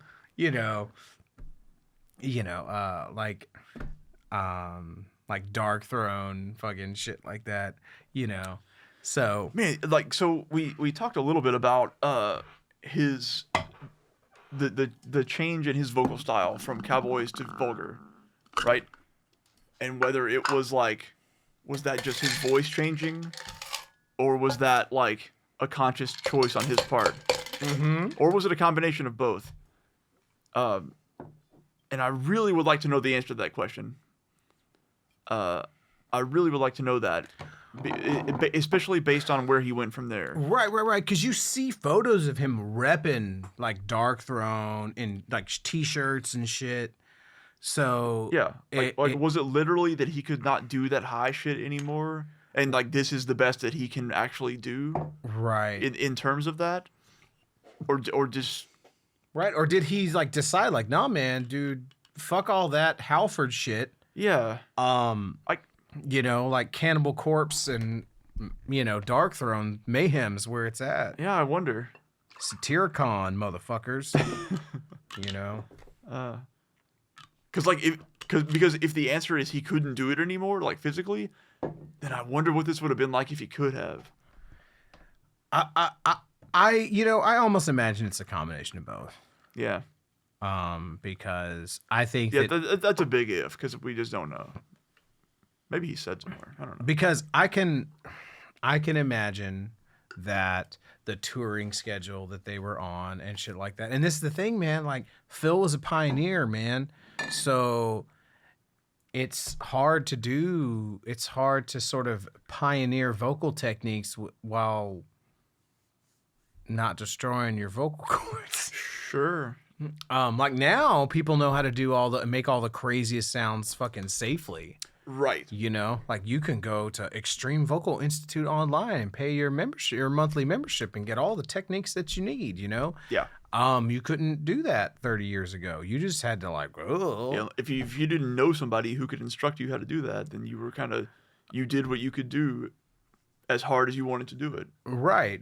For as long as you could until it gave out. Right. And so, maybe Phil becoming more interested in the underground music, becoming more interested in black metal, more interested in death metal, and those influences, and wanting to do that vocal style, like maybe that like shredded his range. I don't know. Yeah, maybe. Hard to say. I'm sure there's an interview about that somewhere that we can go find. Maybe. I hope so. But it is. I think that he, by incorporating those things, I think he helped legitimize those styles. I really think that he did, because and this other thing too, man, it's like they took Satyricon on fucking tour. Right. They took Morbid Angel on tour. That's fucking huge, man. Did you go to that Astro Arena show? Did you see him in 2001? Yeah, you seen Morbid Angel live. Because Phil said, fuck you. We're taking Morbid Angel and Soulfly. God, right. Soulfly and Nothing Face. Who? Sorry, Nothing Face. So, man, that second Nothing Face record, Skeletons, that's one of my favorite records of all fucking time. I still listen to that thing. God damn. I know, I was real surprised. Okay. I know. Deucin. I didn't realize that's what we say at the end of Slaughter. It just says do sin. Like I didn't know what the fuck you were talking about. Do sin. Do sin. X4. Oh man. That's on Slaughtered? Yeah, right there at the end. Like during the do sin. Right. That's what it do sin? Do sin. Like Deucin. Is this Aerosmith? Deuces are wild? Deucin are wild. Deucin are wild. Never really Deucin are wild. Oh man. Right. Okay, cool. So then the next track, so 25 years. I was really kind of blown away when I looked at the lyrics of this. Because I was like, God damn, dude. These lyrics are intense, man. I vow, lest I die tomorrow. Don't touch me. Don't touch me. Don't touch me. Fuck no. Don't touch me. Never again. These poor motherfuckers. You'll never be the father I am. But yeah, I love a lot of the musical things in there. Yeah, there's a lot. Even just like the simple thing that they do in the God, I don't know how to classify the parts of the song, honestly. Yeah. It's a little weird. You never knew the answers to my questions, did you? Where the first line is like, and the next time is. Yeah. Like the guitar's doing the upbeats in the verse. It's just like such a simple thing, but it's so effective. And then hear that double bass. So that's more of that. Okay, yeah. You know what I mean? Like you can hear the phrasing of it's a little goofy, right? But just quarter notes, right?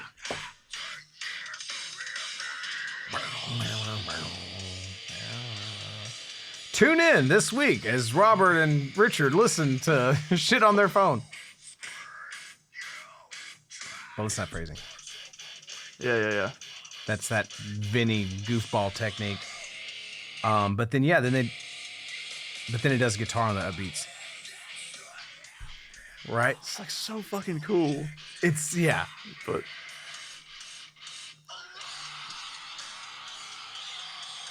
sorry. so simple, but it's just like heavy as hell, and it just.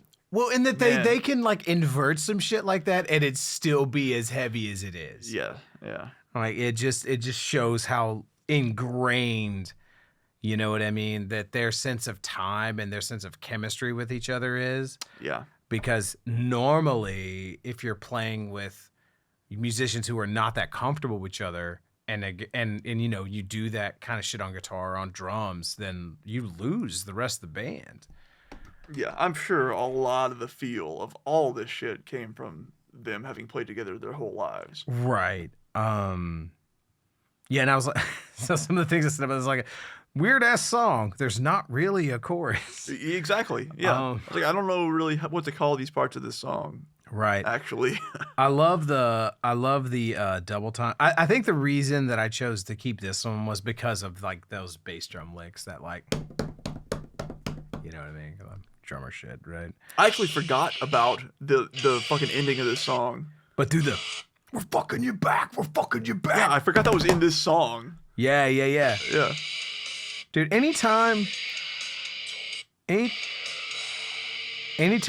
go double time,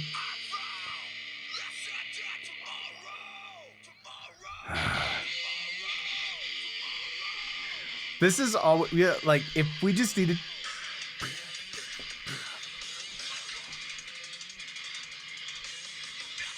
like, if we just needed to convey to someone how much this music, like, just watch us listen to it. Right. What's so good about this shit anyway? Well, just watch us. Just watch, you right there. Like how it switches between like double time and halftime. We're fucking you back. Oh man, dude. Come on, I wish my dad was still alive so I could fight him. Yeah, Shedding Skins, incredible. That was the one that I chose to trash, but only because it was gonna be that one for 25 years. Like I said, whatever. You've been this far. Mm-hmm. I love the downbeat vocal effect they do on the chorus. You know, do you know what I'm talking about? They like double it or whatever. Yeah. Dude, how you like that for a needle drop?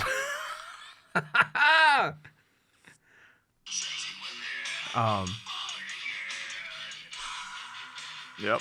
That like reverbed, you know, like, and I feel like you're alluding, like, I feel like that's a good example of alluding to the production style of vocals that would happen on Trendkill. 1000%. I was gonna say that. Yes. Where they just take that and like, well, what if we dial that to 1,000? Yep. What if we just do crazy shit like this all the time? What if we don't even need a song? We just need interesting vocal recording techniques and layering.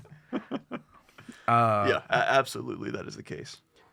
And then again, another double time, man.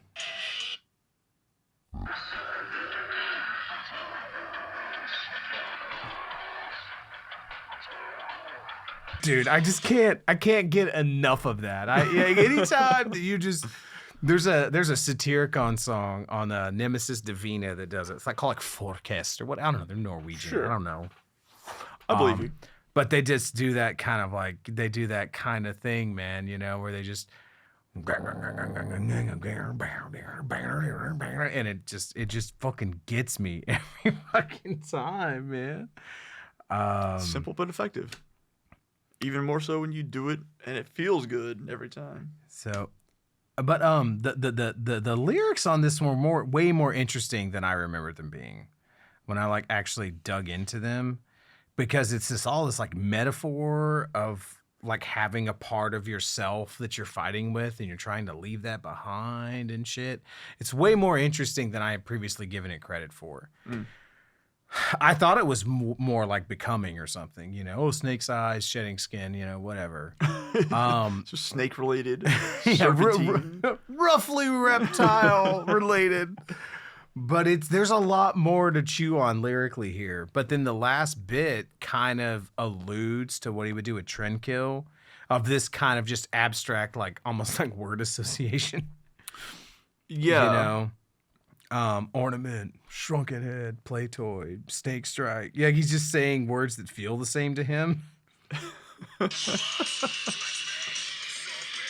You know, drench me, soak me, poisonous, syphilis. Like, these are just like words that have the same feeling to him, and he's putting them together. It's really free association. Yeah, that's in the context of Pantera. Yeah. And there's a lot more of that on Trendkill. Yeah. Not in a bad way. I don't mean it in a bad way, but it's like an abstract, aggressive picture, man. Yeah. But there just is. So, and you also picked "Use My Third Arm" as I did. one of your essentials. So tell me why you picked that one. Because this fucking song rips, dude. Are you kidding me? What do you need? Listen to this goddamn intro. This fucking riff is incredible. Yeah, man. There's no solo in this song. There's no solo in this song. Again, Yeah. this is why Dime is greater than Yngwie. We had the fucking donut. So how old were you when you realized that was Yngwie? God, I don't remember. I don't know. But that's the thing, right? It's like you didn't realize that was Yngwie. At some point, you realized that guy was Yngwie. Yeah, it was. Or Yngwie was that guy. Yeah. What do you know about Yngwie? Oh, I know he's that guy that Dime gave shit about donuts. Yeah. That's all I needed to know, really. Turns out. I don't want the fucking donuts. What a fucking donuts. We'll get to that. Yeah, man. So yeah, this song is just, it's so cool. And tremolo picking, what? Yep. Here it is. It does not come up too often in Pantera, but here it is, and it's effective. Yeah, man. Yeah, man. The accents in the verse are so unique. Yes. I love it. I love that so much. The times when this song comes up in the video, in the home videos, it always just like, yeah, there's that thing going on. I love it. Yeah, man. I feel so vindicated that you picked this song as well. Yeah. I really do, because I was like, man, I gotta pick this one. I'm like, Use My Third Arm, Hard Lines, and Planet Caravan. You know, I'm the one real song I pick is Use My Third Arm. So I feel vindicated that you chose it as well. There's a lot of cool shit going on. I gotta say that this album, more than any other album I've ever heard, just gives me this consistent fucking This is metal face. This metal. Just I was listening to it while I was going around walks on my neighborhood, and I'm like, it's like puffing up at neighbors, like, oh, like yeah, and I'm how's not it going, Frank? Yeah, I'm not like, hey man, Max isn't with me, so I just look like some crazy dude in a hoodie. Constable pulls up. You okay, sir? Yeah, man. Using my third arm, bro. Here's my address. I live here. So what funny story, right? So one time I got back, I was coming in, I just played like a late gig, and so I get home like 3 or 3:30 in the morning. And I'm pulling in my driveway and I see some lights at the end of my street. And I'm like, who the fuck is this? Like police sirens? I just see some lights, just some headlights. Like headlights. Headlights. I'm like, who the fuck's in my neighborhood at 3:30 in the fucking morning? And so I see this car starts moving towards me. I'm like, all right, let's see what the fuck's up. And pulls up, gets close, and it's a constable. Oh, okay. And he like rolls my was like, you good? And I'm like, are you good? You fucking good? Yeah, no, I was like, I was like, I live here. I just got back from doing a gig. And he was like, oh, okay, cool. And then I was like, I was wondering what you were doing, sir. You know, but it was kind of funny. Yeah, a couple times ago. Kill that fuck to shut him up. Sorry. Just had to get that out there. A couple times ago when I was leaving after like we got done at 1 or 2 a.m. or some shit, I park out on the street here. Yeah. And usually by the time I get out and it's like that late, there's nobody else on the street. But so one night I got out there and walked out, and as I was getting in my car, a constable or some shit like pulled up right up behind me and just kind of sat and waited. And I just I think it was cold that night too, so I wanted the engine to heat up and the heater come on. So I sat there for a few minutes. Yeah. And it wasn't clear that like I came out of this house. For all he knew, I was just sitting in front of a house. Yeah. But like didn't do anything. At least Suburb problems, people. Yeah. So suburb problems. He just fucked off eventually, but as they do. But yeah, man, this song rips fucking hard. Fucking rips. I love this song. I just can't say enough good things about it.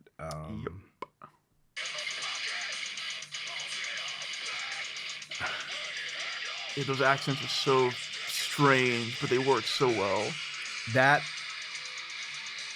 Because for the outro, how it speeds up. Well, it goes into a different part that they've referenced, right? But not the same part. Yes. Right? So you get like this A, B, like A, B, C, A, whatever, D, E, whatever, and then A, B, D kind of vibe, right?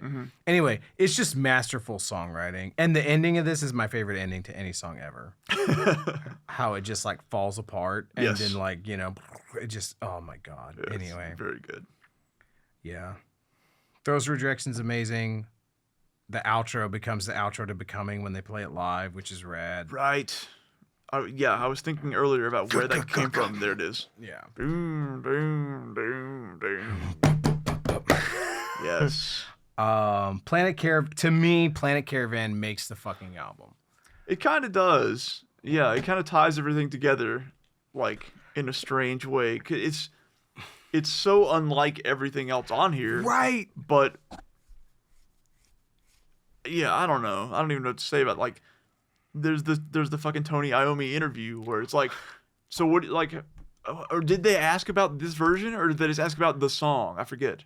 The lore that I remember is that they asked Tony Iommi, "How do you play the outro? So it is. Solo? How do you play the solo in Planet Caravan?" He's like, "You need to ask that Dimebag Darrell fellow." Yeah, I think he knows better than me. Or, whatever. Yeah, some cool ass Tony Iommi shit. Damn, dude. Wow. I don't got me fingers. I think you need to ask that fellow from Texas. Right. Oh man. Incredible. Dude, what a fucking... But yeah, implication being that Pantera then pulled off the definitive version of that song as far as the guitarist for that song is concerned. How insane is that? I mean, it's incredible, dude. Like this...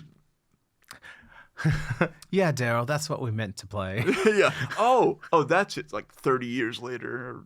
Oh, fuck. What year did this come out? 30 years almost, yeah. Damn near. No. Was it not would have been 20. Was it not the 60s? Oh, seconds was 70s. Oh, yeah, 20. Yeah. Never mind. Yeah, Planet Caravan. Was Planet Caravan on Paranoid?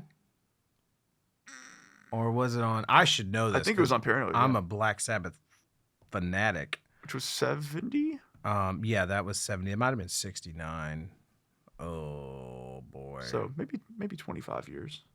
Nope. It would have been like... I mean... Well, I guess so, maybe, but probably not. Yeah, it was on Paranoid. Whoop whoop. And that was 70. Yep. So 24 years later. Okay. Either way, this version of the song is great. Like the original song is great on its own. Of course. But the everything that is on this song is all that needs to be done on this song. Yeah. It's like so fucking cool because it's just like Vinnie doing just like fucking bongos. Yeah, just some bongos. And he does a goddamn good job.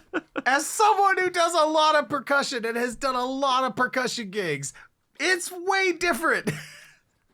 It's hard to make that shit sound good. And he does it perfectly, exactly. It stays right in the vibe, man. It's a very, because like you play drums and you're like, here's the fucking pocket, you know what I mean? But that's not how you play bong. Not for this song, at least. Yeah, you know, it's like accents. It's like sparse. It's right. It's flowing and interpretive and Yeah. fluid, and he fucking nailed. To me, this album, you take Planet Caravan off of it, this album is diminished by like 20 or 30%. Yeah. That's a weird thing to say for like a cover, but man, they nailed it in every aspect. Because to like have this gritty, dirty, nasty record. And then you finish, and then it bleeds in, like Throes of Rejection like fades into it beautifully. Yes. And you have this like reflective, you know, like somber, beautiful song. But like very abstract and just kind of like spacey and just Right. And they had a crazy fucking like video of it that right. you know, like It was, all the weird CG early video. 3D shit. Yeah, Like, like a goofy as fuck. But Like planet seating and shit. yeah, man. Oh god, I forgot about I that. can't wait to watch that again. But man, the fucking solo on the guitar playing on here in general is just like, oh man, it's beautiful. Just exactly what it needs to be, but it sounds pristine. And then the solo is just so fucking well done. It's perfect. Yeah. It's perfect. It's perfect. Because he takes It's perfect. He takes the feel of the original and just adds some flourishes in there and does Like- a couple little things that you like- could do. He somehow makes it feel more like, how does this feel more Sabbathy than Sabbath? Yeah. Oh man. Because it's not like Sabbath is one of those bands that's easy to replicate. Yeah. Blasphemy warning. I saw the most recent Sabbath reunion tour. What year was that? Do you know? 2016. It was before Max was born. 2015, 2016. I didn't realize they were touring that Yeah. late. They didn't even sound like Sabbath. I'm not trying to be fucking hot take crazy, man, but I saw them with Bill Ward back in '99, man, and that you can go listen to the '99 reunion record. That shit still sounds amazing. Yeah. That's a great recording. I not throwing shade to Tommy, the drummer who was playing with them, man, but shit ain't right. It doesn't feel right, and that concert was a little whack compared to the Sabbath shows that I've seen, which has been more than a few. So Gotcha. but yeah, man, not even Sabbath sound like Sabbath when I saw them. Anyway, one more thing I'm gonna say about Far Beyond Driven. Throes of Rejection, the first minute and 20 seconds is perfection. That's how I feel about that. All right. This is fading what I am. Sorry. Yeah. All right. Anyway, okay, I think that's all I gotta say about Far Beyond Driven. Okay. Holy shit, we're already at 3 hours. I know. Man, Well, here we are. Maybe we can pick it up a bit for I mean, a lot of the Trendkill. things that we said kind of apply to Great Southern Trendkill. they really too. do. Yeah. As far as vocally, Vocally and lyrically, except more so, yeah, I think. yeah. I in a lot of ways, I feel like Southern Trendkill is an extension. Not really an extension. No, that's not true. I think it's like they found what they wanted to do here artistically, and then they just like expounded on it with Trendkill. This isn't going to be short. It's just there's no way, because this has been stereotypically my favorite fucking record. All right, so let's do the let's hit up my buddy Harrison. So Yeah, with, okay. with his throwaways on his favorites were I'm Broken, Slaughtered, and Strength Beyond Strength. And his one to trash was 5 Minutes Alone. He said another unpopular opinion, but I really just like the riff that kicks in at like 3 minutes, but the rest of the song is just kind of lame butt rock with a decent solo. Well, he's not wrong. I mean, it kind of is that, but that's kind of what they do really well. So Right. All right, we took a quick break. Because, you know, man, it's no time limits on Tempora Band. All right. All right, so Trendkill. So down to business. Yeah, down to some trend killing. All right. So what are your essential tracks? So this is gonna be pretty simple. Yeah. Suicide Note Part 1. You know what mine is? Mm-hmm. Suicide Note Part 1. Hell yeah. Next one, Suicide Note Part 2. My next one is Suicide Note Part 2. All right. Next one. Next one. We're going to differ here. I know we are. Yeah, I know we are. Floods. My next one is War Nerve. Nice. Good. Fuck yeah. I'm really happy that you picked both of them too. I couldn't pick one and not the other. I know. And I was definitely going to pick Suicide Note Part 1. So Yep. Suicide Note Part, because I listened to it a few times. I was like, I can't not pick this. I know. So. It was hard for me not to pick Great Southern Trendkill. If I had to pick it was hard for me, but just because, whatever, we'll get to it. Yeah, I have a reason for that. All right, what would you throw away? So, it was tough. Like, I didn't have a great, there wasn't anything obvious where I was like, I'm just get rid of that one. But I picked Sandblasted Skin.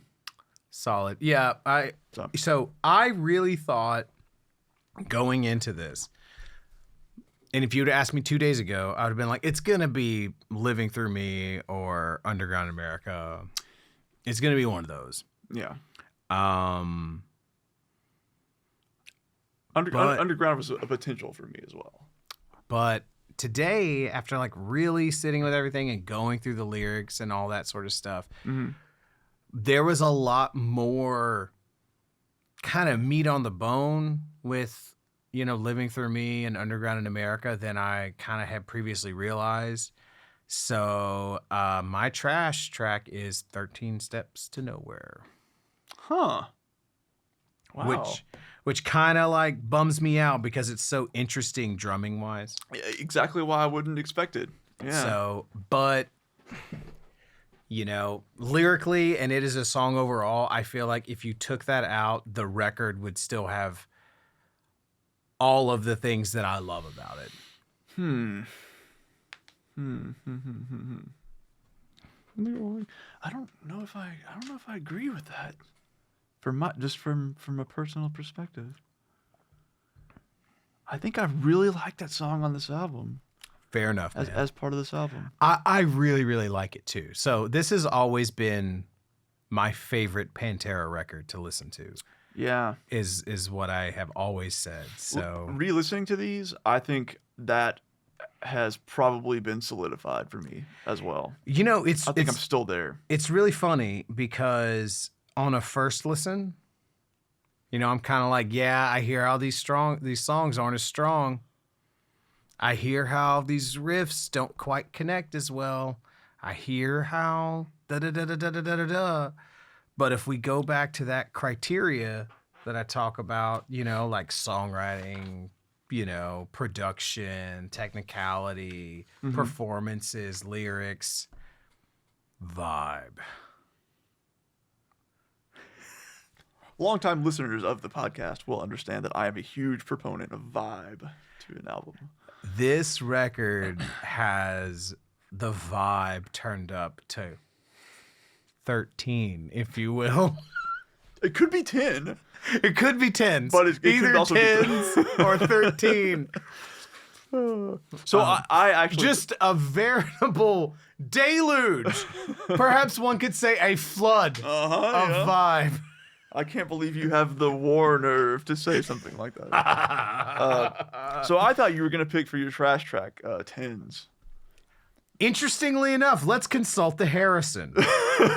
Well, because at some point on one of these other recordings, you made a joke, something like, listen, guys, we don't need to fucking hear 10s again, or some shit like that. So I was like, man, he's really has it out for 10s, apparently. How funny, man. So yeah, you can't trust me. And then I got to 10s, and I was like, I really like 10s on here, actually. Oh, there's no... 10s isn't something I think about very often. There's a reason you and I were in a band together for 10 fucking years. Okay. 10s fucking years. 10s fucking years. Yeah, on re-listen, I'm like, I love this song. I was like, you can't. Yeah. This is irreplaceable. There's good. no other song in their catalog that even comes close to this vibe. No. You can't You know, the lyrics are amazing. It's abstract. It's fucking weird. It's so unique. This is irreplaceable. However, Yeah. let's consult Harrison. Yes, I want to hear this. Now, wait, was he the only person who sent you something for this one? Yes. Yeah. Okay. So he was like, I always viewed this as a slightly less good Far Beyond Driven, but the highs were really high, and so he really appreciated like the dynamic range of it. So Yeah. which is something that we dig, of course. 3 favorites: Great Southern Trendkill, Living Through Me, and Floods. Right? Of course, guitar players have to pick Floods. You have to. You're hard pressed not to. You have to. But the one to trash, he was like 10s. He was like, I get what they're going for here, but it just doesn't work for me. And I always skipped it back in the day. Oh man, that makes me sad. But hey, I can't. It's certainly the odd one out from this album. Even with this whole almost this whole album, well, half of this album is odd ones out. Sure. So like, I was gonna say 10s is odd. 13 Steps is odd. Floods is odd. Yeah. Even with an album with like Floods and Suicide Note Part 1 and stuff that you don't normally hear on a Pantera album, by and large, it to me is the odd one out. Because it gets there and it's Suicide Note Part 1 leads into Suicide Note Part 2. That's like a one-piece thing. Yes. Floods has its own shit going on, and it's this huge, ridiculous build into this grandeur at the end, Right. Whereas Yeah. Sorry. It just builds into that madness. Tins just kind of stays in this little weird pocket, Yes. And that's not. And they don't do that That's normally. not Pantera. Yeah. Right. But I fucking love it for the. Same. Yeah. Those are the exact reasons that I love it. Yeah. And the lyrics are fucking incredible, man. Like going over the lyrics today, like the imagery and the vibe of fucking Tins, man. I was really blown away. This was so the bullshit that I said earlier about like if all Phil did was Far Beyond Driven, Nola, and Great Southern Trendkill, then manage the Denny's. Tens was when I had that thought. So, go ahead. I really like the chorus to this song. What's the chorus? It's so simple. That my foes, they can't destroy my body. Oh, dude, it's so good. Colliding slow like life itself. For whatever reason, a lot of my memories of this record, like my primordial memories of this record, are attached to Chris Connor. Huh. Because we were friends in 8th grade, and this record came out in May of 1996 when we were still in 8th grade. Like, right. I remember going... But I remember he would make fun of this song, and he'd be like, "Could I eat slow?"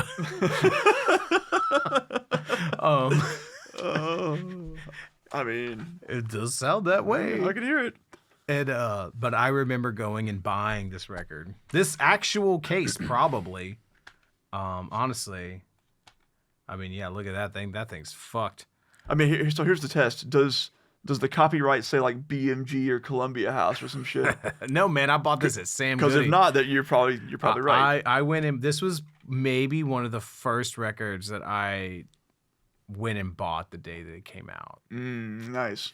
And then like sitting and holding this in the car ride because I can't drive. I'm in fucking 8th grade. My mom is driving me, you asshole. And sitting here and devouring this artwork and like, who's this guy in the cowboy hat? And like, who's that? I don't remember that.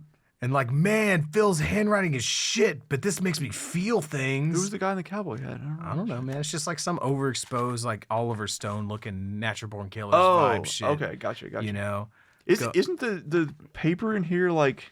Yeah, it's like heavy duty, like it's quality, yeah. Yeah. And like, there's like words like crossed out, and it's such a fucking vibe, man. Sitting and like, so just like, oh god, it's a needle and chicken feet, like just looking through all of this. 2 insane things. And then getting home.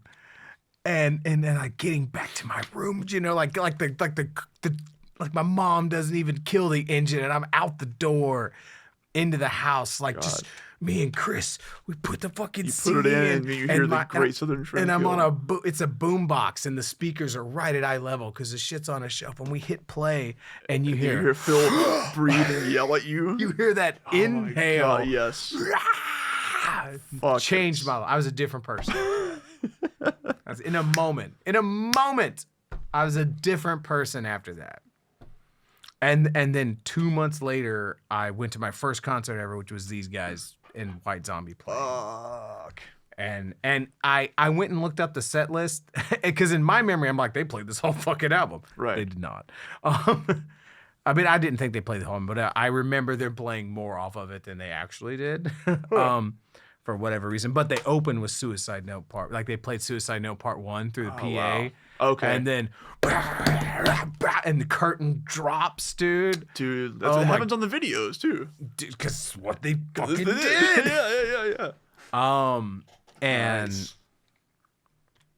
Jesus, man, it was life altering, and so I have to wonder if the reason that I feel so strongly about this record and the reason that this became such a litmus of like, well, that's what a record fucking is, is because I heard it of the time that I heard it and the exact, like the most influential window, I'm sure that's part of it. Yeah. How could it not be, right? Yeah. And I told the story, I think on another episode.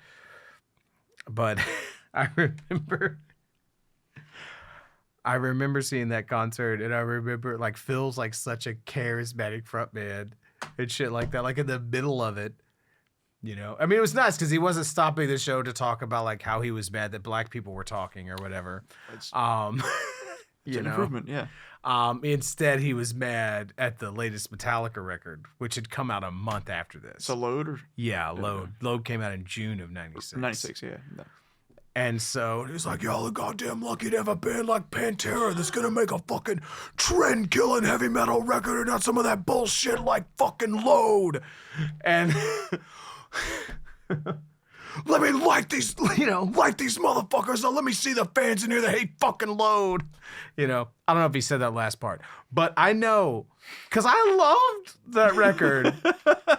It's like Paul Twisted Mary. I loved all of it, So you were like feeling personally attacked at that point? No, that's not what happened. No. That's not what happened.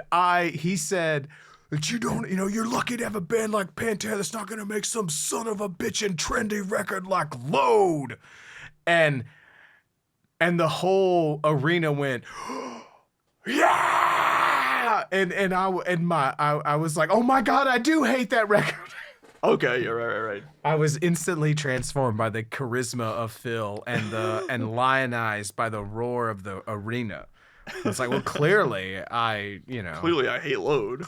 Yeah, man. Yeah. Like, how can these fucking 8,000 people in the fucking summit be wrong? Clearly that's a terrible record, and any positive emotion I had associated with it was clearly wrong because I'm 12 and I don't know things yet. The loud guy singing the songs that I also like just said it to me. So that's what I have to think.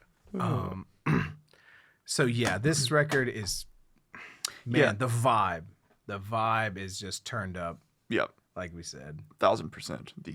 The atmosphere on this record. The feel that it goes for. This album cover is kind of shit. I mean, I'm just gonna say, in retrospect, it's kind of like I was talking about a few episodes ago with Typo Negative. That it's one of those things that hit me in this period where I just accepted it as is. Right. Yeah. So I've never thought about this as being a shit album cover. No, I'm just like, that's the album cover. Yeah, I didn't either. I was like, here's the album that I want to listen to because it's fucking awesome. I don't care what's on it. But just looking at it, it's like, is this a snake? The font is pretty cool. It's true. I'm down with that. That's true. But it's just a snake. Well, have you seen what they wanted the Far Beyond Driven cover to be originally? Yeah, it was like the original, the uncensored cover or whatever. It was like this drill going into like a spread cheek asshole. It's someone like spreading their ass and there's this huge drill going into it. Like it's one of those. It's like when you see that and then you're like, I'm not saying that's good, by the way. Right? No, of course you're not. And you're like, this is what we got instead. And then it's when you see shit like that, you're like, every now and again, you're like, that's why record labels are a good idea. Yeah. Every now They and don't again, not serve a purpose. every now and again, you gotta tell a motherfucker no. Yeah. Yeah. All right, guys, this is what we want for the album cover. We've got a big old asshole spread, right? It's called Far Beyond Driven. So we're going to take a drill and we're going to drive it into the asshole of someone's spread. And they're fucking East West Records. It's like, so how about no? Yeah. How about instead of an asshole, how about we just do like a ghost? Instead of instead of a realistic ass, how about we do a fake ghost? We can sell that in stores. Oh my God. I guess it's a ghost. I always thought it was like a skull, like a. I don't know what the fuck it is, but I know X-ray or it's not a something. dirty asshole. It's not a spread ass. It's yeah. not a dirty, dirty Texas butt cheek spread. It's what it's not. God. Just so, Yeah. do you remember like looking at this fucking lyric sheet of Far Beyond Driven and just being like infatuated with all the photos and then being like, "What? Wait a minute, those are Phil's tattoos. Why the fuck is Phil scarred holding and a the guitar?" Yeah, sure. Anyway, I remember that being very confused. Yeah. I wonder why. Never got closure on that, I don't think. Because Phil fucking plays guitar. He wrote the riff for Mouth for War, remember? Does, yeah. Well, he wrote it like tink tink tink tink tink tink tink. And Dime wrote, go, go, go, go, go, go, go, go. In his own words. I mean, yeah. But yeah, I mean, like Pantera's not known for great album covers. Like, let's be like Vulgar is the only like really good album cover. I feel like they kind of stumbled into the goodness there. Yeah. It was just like, let's do it. Because I feel like all their album covers just stemmed from like, hey man, let's do this. Oh yeah, cool. And then they did it. Mm-hmm. Like let's all be in a saloon and look stupid. Let's cool. give Vinnie a fucking sandwich. Yeah, exactly. Let's punch somebody in the face. That'll be cool. Let's put a drill in an ass. That'll be cool. All right. Let's just get a snake. Yeah. I don't know where that one came from, really. Yeah, but I mean, like the thing though is that it somehow to me does fit the vibe. It actually does. Yeah. Somehow. I don't know. But the rest of this like packaging and shit is awesome. Dude, it's next fucking level. So man. whatever, yeah. And the CD design itself, fucking cool, man. Yeah, absolutely, man. This coiled snake, it's well done. Apparently, we know. So whatever. What wasn't trendy was snakes. in Pantera's A little known fact: the natural predator of trends is rattlesnakes. Is snakes. Yeah. Fun facts, science facts. There's something in the way, and it is a rattlesnake. There you go. All right, so we talked about Trendkill, but again, like this is just such a weird. This is almost an album that it's miraculous that's as good as it is, because if you look at it from just a pure songwriting standpoint, like you can fucking tell. Like Great Southern Trendkill is two different songs. Yeah.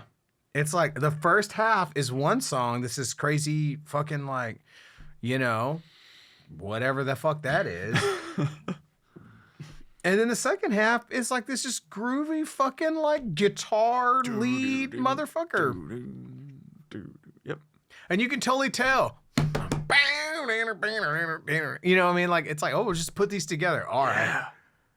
But it does work. It is cool. But you can tell that those are like you really get the impression on this record that they've got like their 20 ideas spread out on the fucking board, and they're like, how can we make this into 10 songs?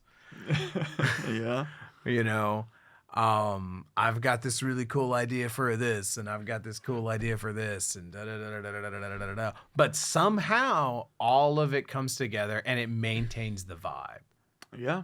And that's what's really masterful, incredible. And that's why I forgive all of the shitty songwriting on this record. Yeah. So, but yeah, Trendkill, amazing track. I mean, I don't give a shit what they do. The way that they start the first few seconds of it is like, well, I'm I have to love this. You could have done literally anything after that. Yeah. I feel like so anyway. Sorry, I lost my train of thought. Warner? I guess we could talk about. I love how they like just kind of segue into that. And man, that riff is so fucking good. There's no solo in this song either. Yeah. This is such a weird song. There's not really like a chorus. It's just a bunch of fucking hooks. Yeah. And like the lyrics, I mean, yeah, like I guess we can just sort of talk about the lyrics in general on the record. It's really strange because half of the songs are actually about things, which is like Pantera doesn't really do a lot. Like Phil doesn't really pin that shit down so much, but like Drag the Waters is like very clearly about a thing. Right. Right. It's about this situation. Right. Here is the thing that happened. Right. It's like a story, and although I can't make heads or tails of that fucking second verse, but whatever. Sure. But you see, he's trying to go for something. It's clear. Like there's a story, and then there's also a bigger message, like a metaphorical message attached to it. You know, like there's a specific thing, and then there's the application of the thing, right? Like Drag the Waters, you know, like dig deep. You know, I mean, it's a cool fucking song.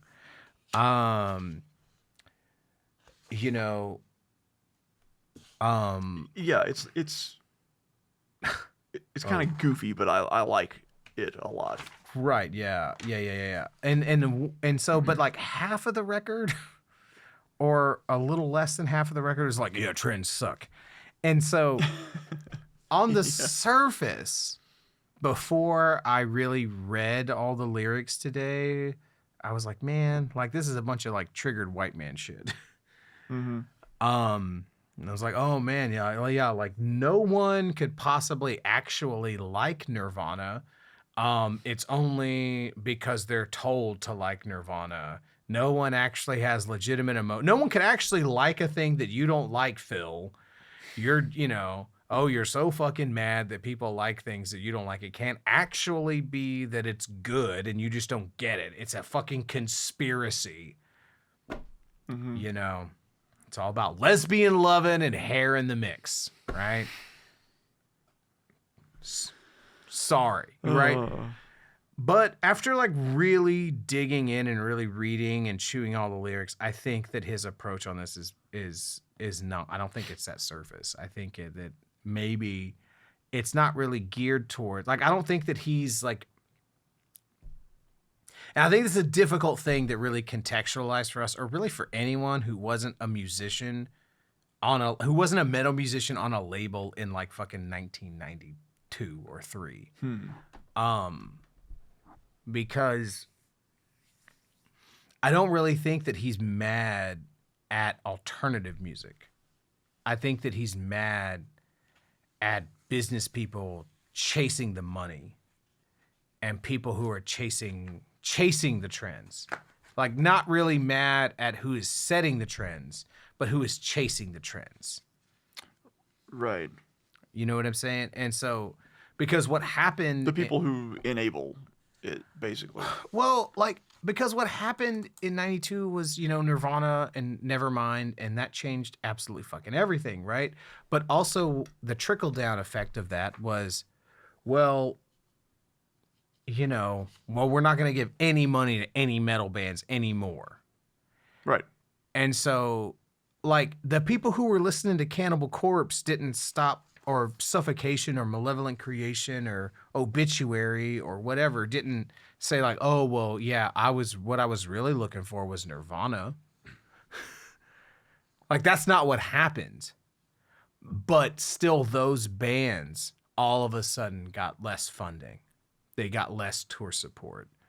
It was harder for them to stay on their record labels because they were under the, you know, because all the labels tried to, everything geared towards grunge alternative music and stuff, or everything geared towards going to other cities and like, well, I don't want, because all the major labels like hemorrhaged because I don't know, like Nevermind, like Nirvana's Nevermind, like that cost like 30 grand to make and it became like the number, like that's not supposed to happen. Yeah.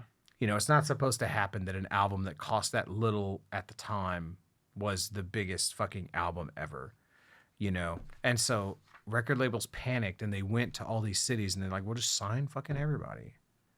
Because I don't want Sony to have the next Nirvana. I want to make sure we have the next Nirvana. So they would go and give bands like Clutch, like, oh, here's $2,000.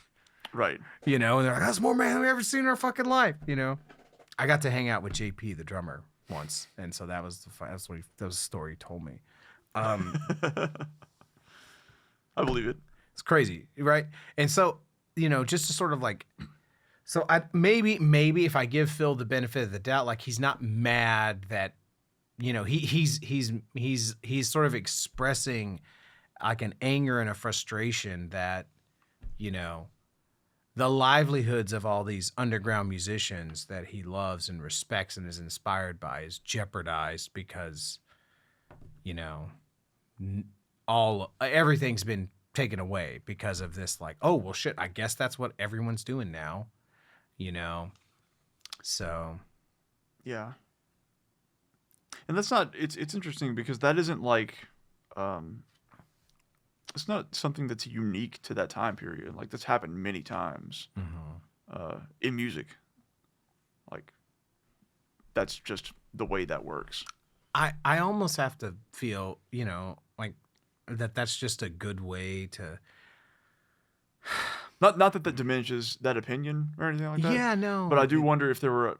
It almost makes me wonder if there are like other times when that's been pointed out in a song or in an album like this. Right. There's always money off of duality and confrontation, right? Like East Coast, West Coast, or whatever. You know what I mean?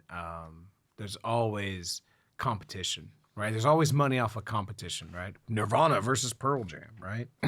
Well, sure. Yeah. And the thing that's like that might not be super clear now looking back, but in fucking 1996, every fucking magazine article that you read was about metal versus alternative. And that was how they sold magazines then. Yeah. I guess I also meant like whenever disco blew up, that was what people were trying to, get behind. Right. And make it blow up like it did whenever. Right. Yeah. There's always resistance, right? Yeah. But then maybe to that point, actually, there wasn't. Well, fuck, I don't know. Maybe it was more of a publicized thing at this point.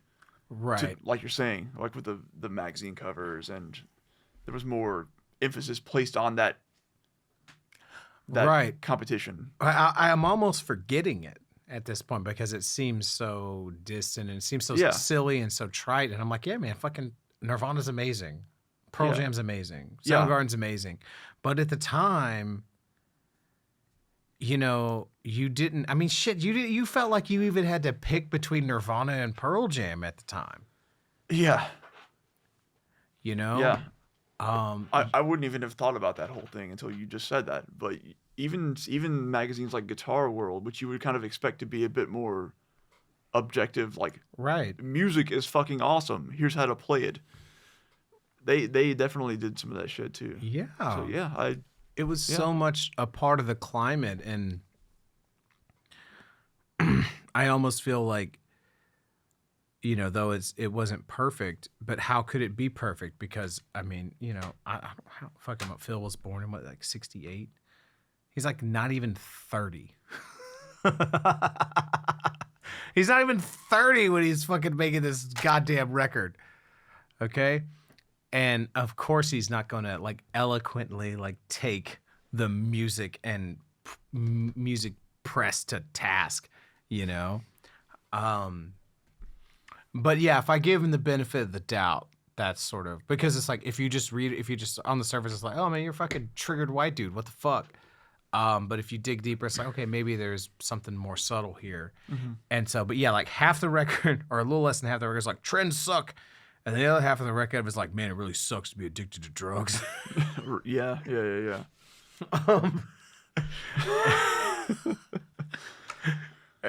know? And it's a bad time all around. It is what it is, right? Yeah. But if there's one thing this record ain't, it's a good time. Sure, right? But yeah, War Nerve is fucking great. The song is great.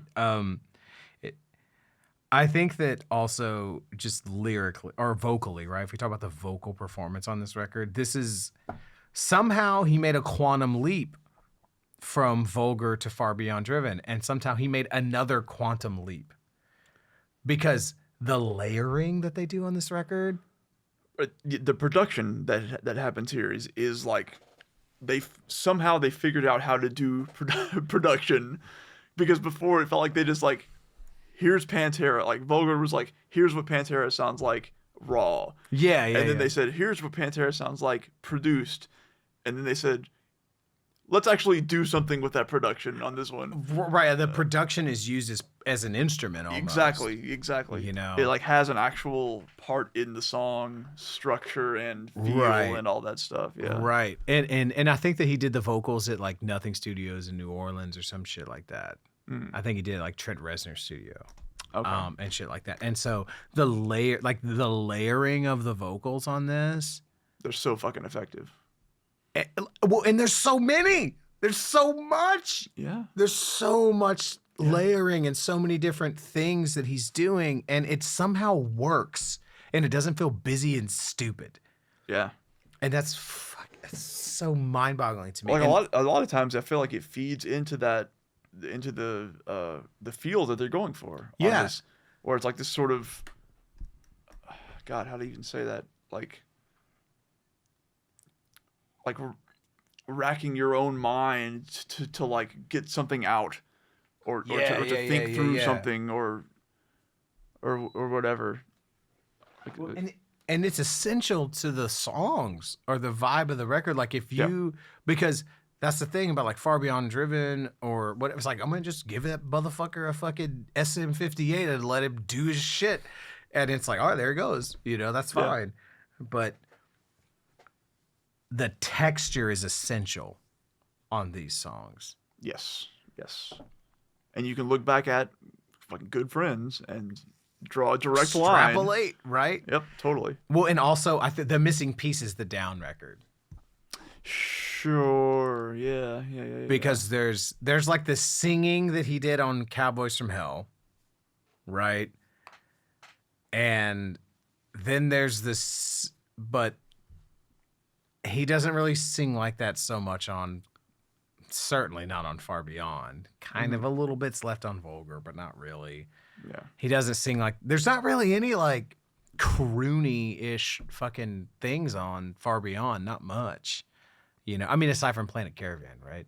Yeah. But peppered throughout almost every song on here is that fucking like, you know, like he's singing, you know, and there's, you know, like the harmony. And anyway, it's just, it's so well developed. It shouldn't be that well developed. It shouldn't be that effective. But yeah, I think that vocally, this record, it's very clear that like, oh, well, that's the single most important vocal influence on Richard. When it, like you listen to, you know, it was euphemism when we recorded it. It's now called Carry Me Home. But you listen to that and you're like, oh, you're just trying to Great Southern Trendkill this motherfucker. But like those high like vocal fry screams and then like layering them. Yes. Like I was just, so effective. You know, I feel like it's very clear that's like my most, you know, biggest influence. Right. My most biggest ist. Drive that point home. Yeah.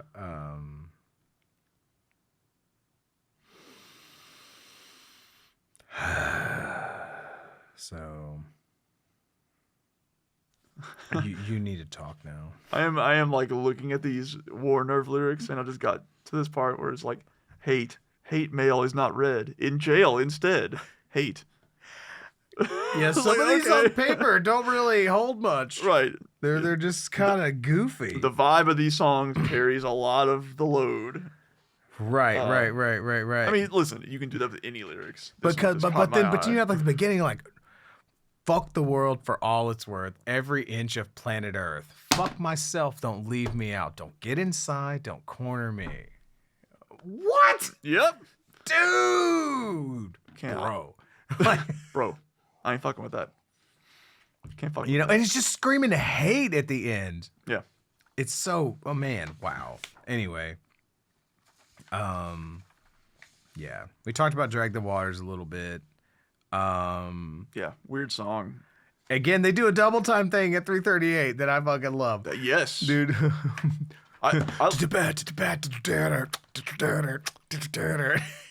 anytime they do that, I'm just, oh god. Well, what's weird, the weirdest part to me about the song is how, so they keep that feel throughout the whole thing. And then they get to the solo and everything drops out except the guitar, right?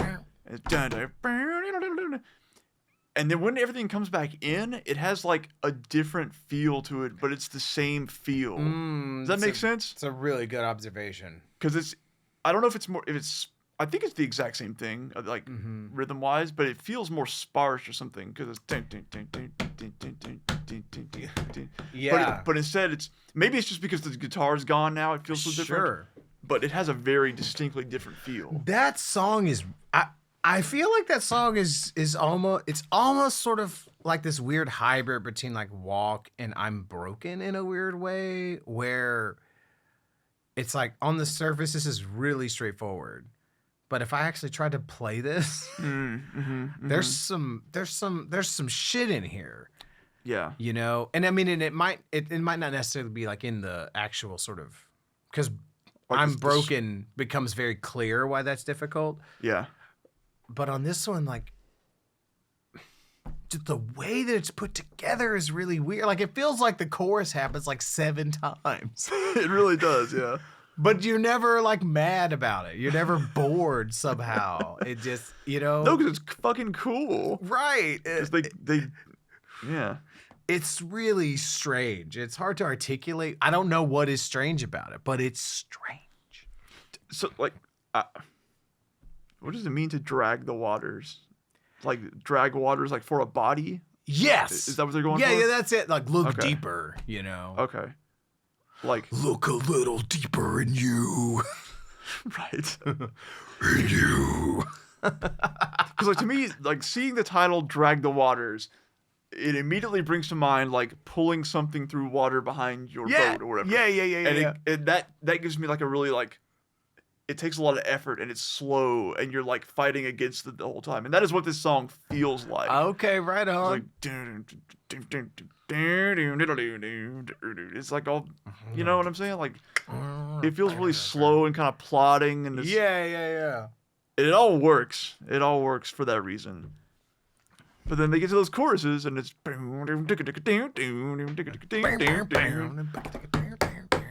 the fuck? And then it back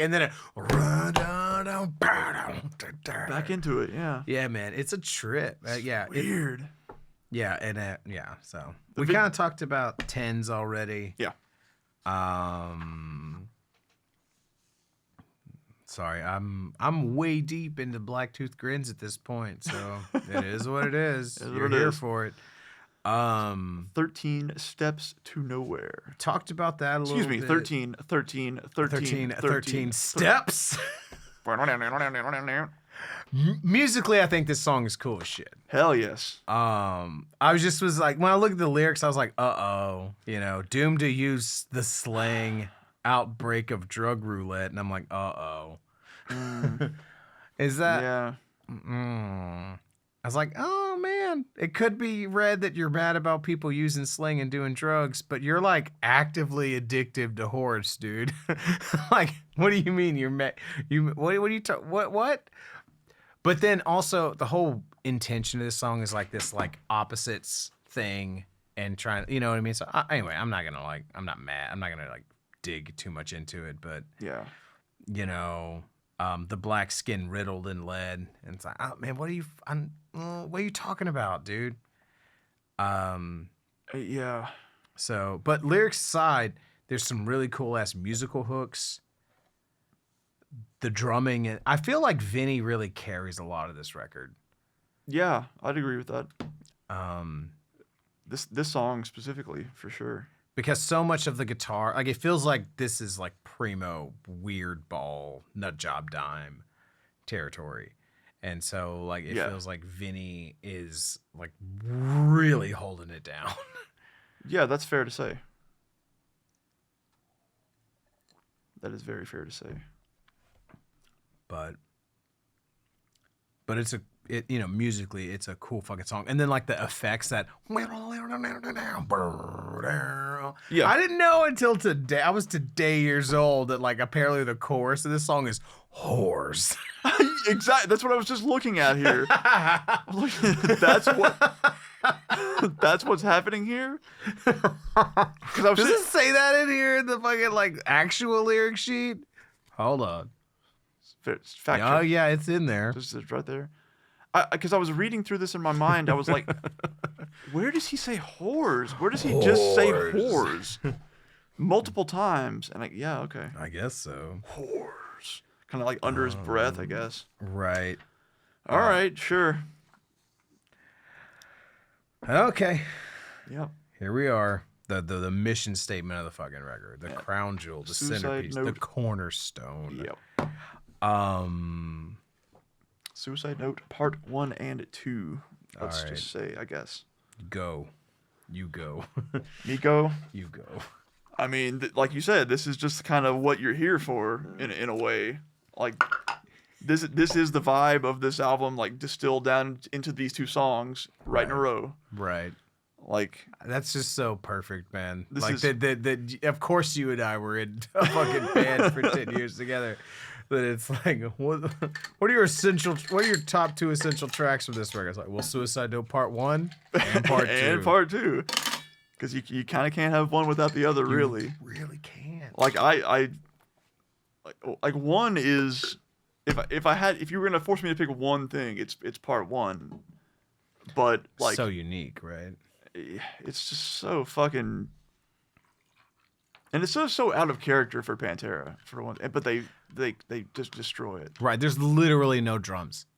Yeah, it's just acoustic guitar. It's great acoustic guitar. God,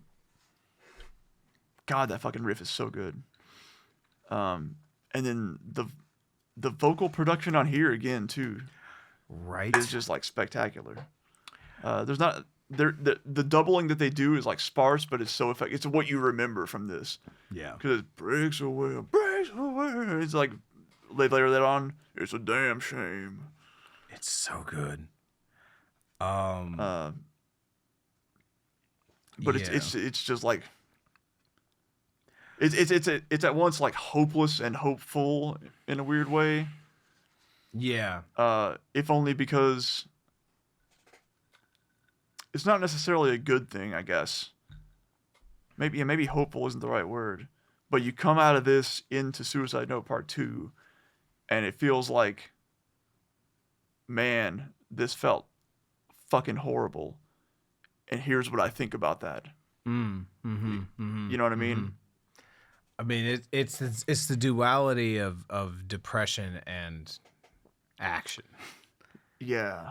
You know. Yeah. And I looking back on it, because I think the thing, whatever. I think the thing that,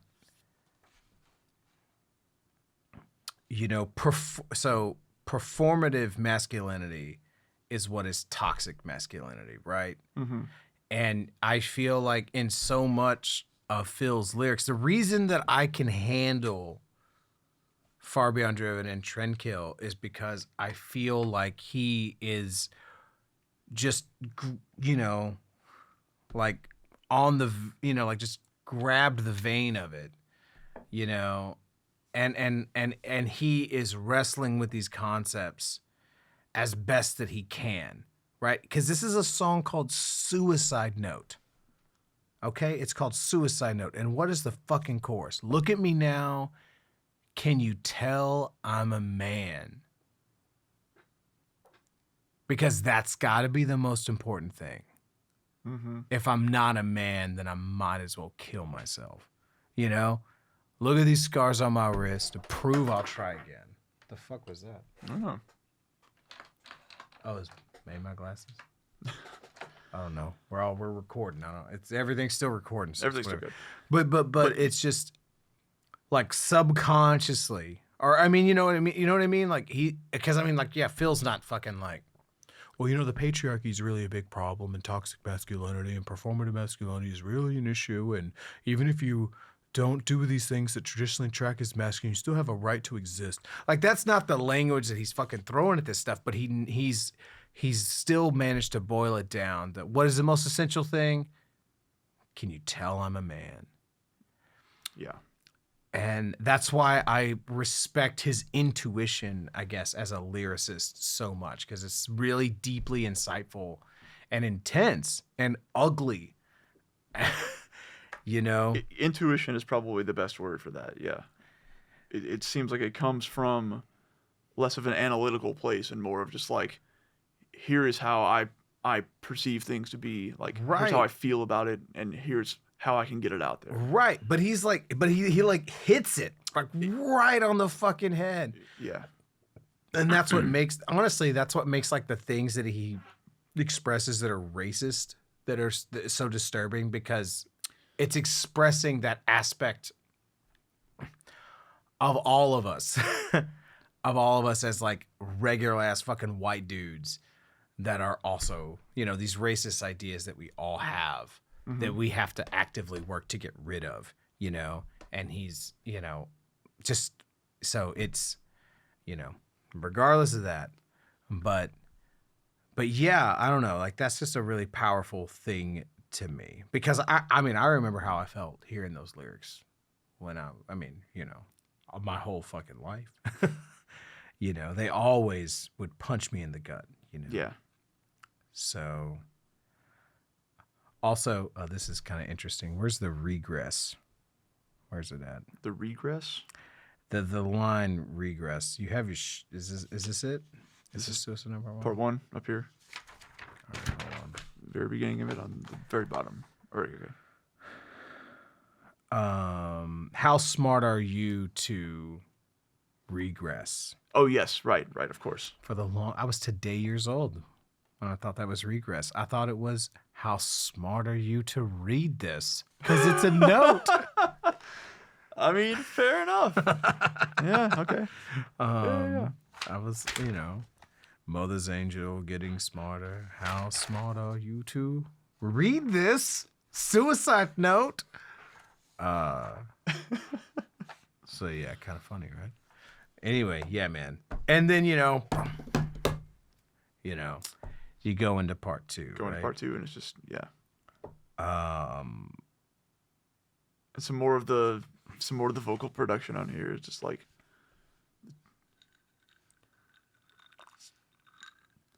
I guess there's less of it overall, but the bit that they do is like the do it, shit like that, and now try to die.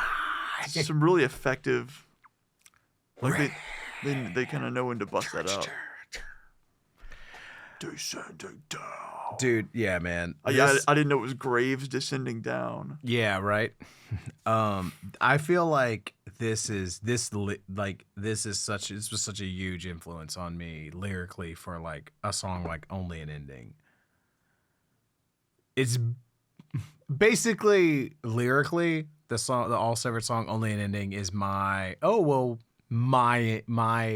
interpretation of this feeling, you know. Right. Like this idea of, okay, I mean, was it specifically in here, you know, there's something about like no pretension, whatever, I can't find it, but But it's this idea, like this idea of this of suicide not being this sad, melancholic resignation, but a defiant act, a defiant, understood act. And that was something that I, as a lyricist and vocalist, was really trying to tap into with Only an Ending. You know, this breath, is it worth it? Is it worth anything? Yeah. You know, shards of possibility fall past me, you know, blah, blah, blah, whatever it was, you know.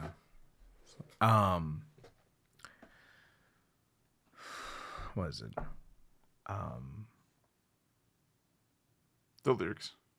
Huh? Only an ending. Yeah, like Shards of possibility fall on me, ripping out my eyes. No. Pick up my eyes, ripping reason. I can't. Fuck. It's a little. It's not the easiest thing to remember, also.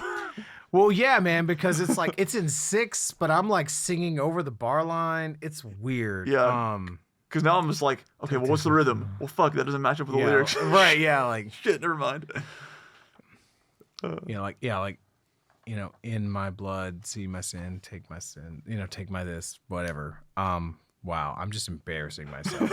But well, listen, this is a show about Pantera, not about all seven. There you go, man. But yeah, like I'm just trying to draw the line that like this song clearly influenced that. Yeah. This was a big deal to me because I was a suicidal person for a long fucking time. And writing about it helped me not do it. So right. There you go. Yeah, anyway. It's a neat song. The riffs are nice. Yeah, those things are also true. Which one did you pick for the one to get rid of? I picked 13. You picked 13 Steps Nowhere. Okay. Right, and did you pick Living Through Me? No, I picked Sandblasted Skin. Okay, yeah, because Sandblasted Skin is kind of like, I was almost like a jammy afterthought or whatever. Yeah. But it's charming. Yeah. So like Living Through Me, man, this is a trip, right? This is like a cool song, but the bridge in this. What a bold choice for a bridge. Yeah. It's very well. Wait, hang on. What do you consider the bridge? The like ambient industrial section.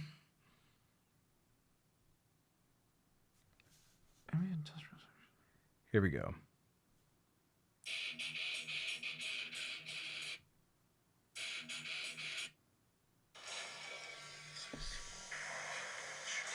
God, right. Where the fuck is this?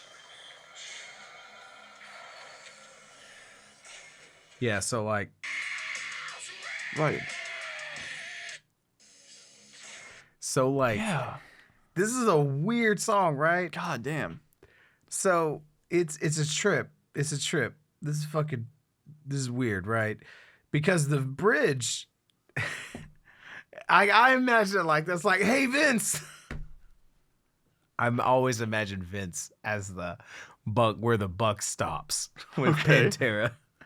Hey Vince, how about for the bridge we do like some ambient industrial thing, and then we're gonna do the most ripping ass transition we've ever fucking done on any fucking album ever. And then you know what we're gonna do after that? If we build up to this, I have this crazy fucking industrial ambient fucking bridge. You know what we're gonna do? We're just gonna start the song again. Go back into it. Yeah, exactly. We're gonna just start from the beginning again.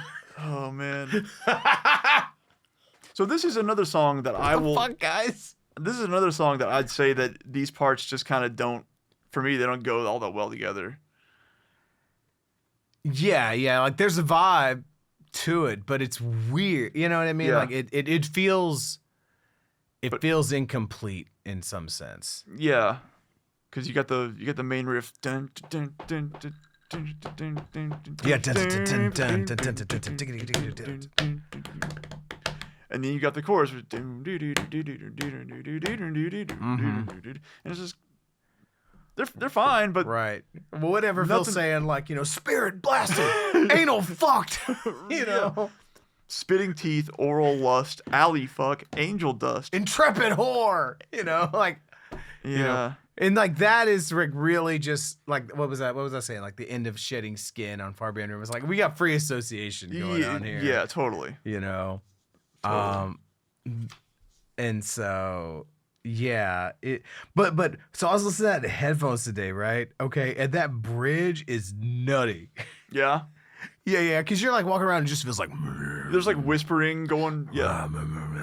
Yep. And then like all of a sudden it's like, you shouldn't backwash. What, really? You should get out of the house more. Okay. Think about your future. Go to the doctor. Smoke this. Does he really say any of this? Smoke this. Yes, it does all of these things. Does it really? What the fuck? Absolutely all these things. What? Listen, like put it on headphones. I'm not making up. I didn't make a syllable of that up. Okay. Okay, I put the needle back because I was like, oh my god. I'm like walking around in my fucking suburban ass neighborhood. Go to the doctor. Okay, Phil. I'm like, Jesus Christ. Wow. What? Okay. All right. It's because it happens in layers, right? Because like the first like part of that, you're like it's indiscernible. You can't tell, but then like eventually, you know, I don't know if it's just that your ears acclimate to the wackiness of it, Right. or that it's intentional. But then, no, go to the doctor. You should get out of the house more. Wow. It's fucking insane. It's Wow. insane. I never knew that. But yeah. Shit. I think that but man, I don't know if you remember this, but in that song we did again, there's like this first post verse where it's not really like, because we wrote weird songs, right? Just keep talking. I'm trying to think of what you're thinking of. It was a melody. It was this like ba-da-da. Oh yeah. Okay. Right, but I'm like doing vocal shit under there that's not really Yes. lyrics. Yes. You know, Right. I'm like, I have to like imagine that this is like sort of inspired. Or I mean, like this kind of shit like gave me permission to do that. Sure. Right. I can totally see that. Yeah. Because it's not really so much like, because there's the different levels of influence, right? Like sometimes an influence can just be like, oh, well, you can go that hard. Yeah. You can go Yeah. that far. Not I want to copy this, but I can just go this direction. Right. Yeah. That's valid. Right. Exactly. And I feel like this whole album just influenced me so much in that way of like, well, you can go there if you want. I think you're probably right. Yep.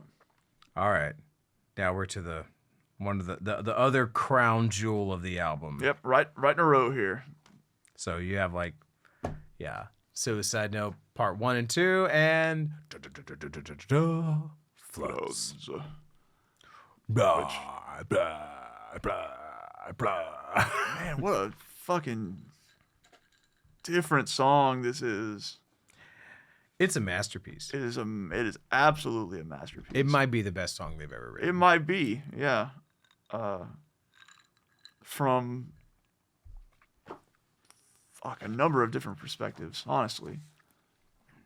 Like from a song construction perspective, it's just The individual parts, yes.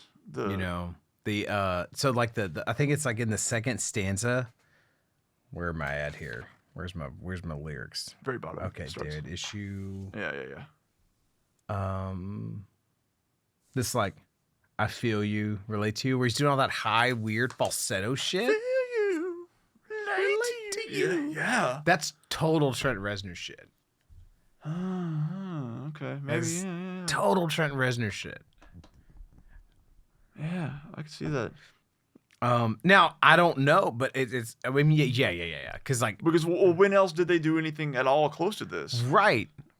So yeah. Like yeah, man. So it's just so fucking cool. But then hitting the chorus and it becomes like almost a major chord.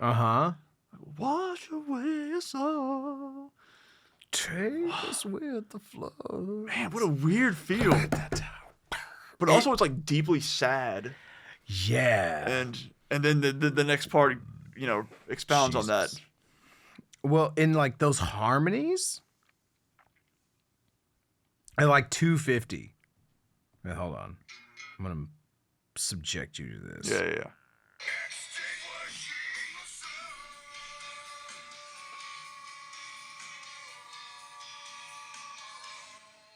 Oh! Yes. Oh! Like you listen to that maybe even on its own, and you're like, that can't work. That's too discordant. But man, fuck if it doesn't work. It's so good. Yeah. And then like I wrote, you'll probably appreciate this. It's like Breakdown Kings. No one does a breakdown better than fucking Pantera does. And then, how dumb is it that their name is just Spanish for Panther? How? Yep. Have we not mentioned that yet? We haven't mentioned it. It's so stupid. Anyway, much better reflected on some of their earlier stuff, specifically power metal. Oh yeah, a panther. Yeah. Ooh. Yeah.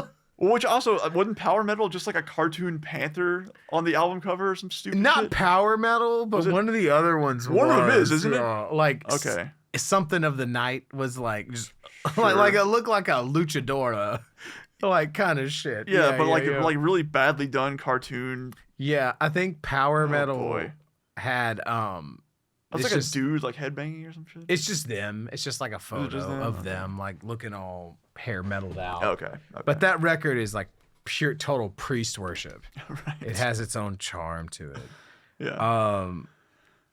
But yeah, and then like okay, so like the solo, like this is like one solo to rule them all, Yeah, right? this is like widely regarded as one of the best solos of all time. I mean, like if you're like, well, there's one, you only get to hear one guitar. Like, hey, what's a guitar solo? What do you show someone?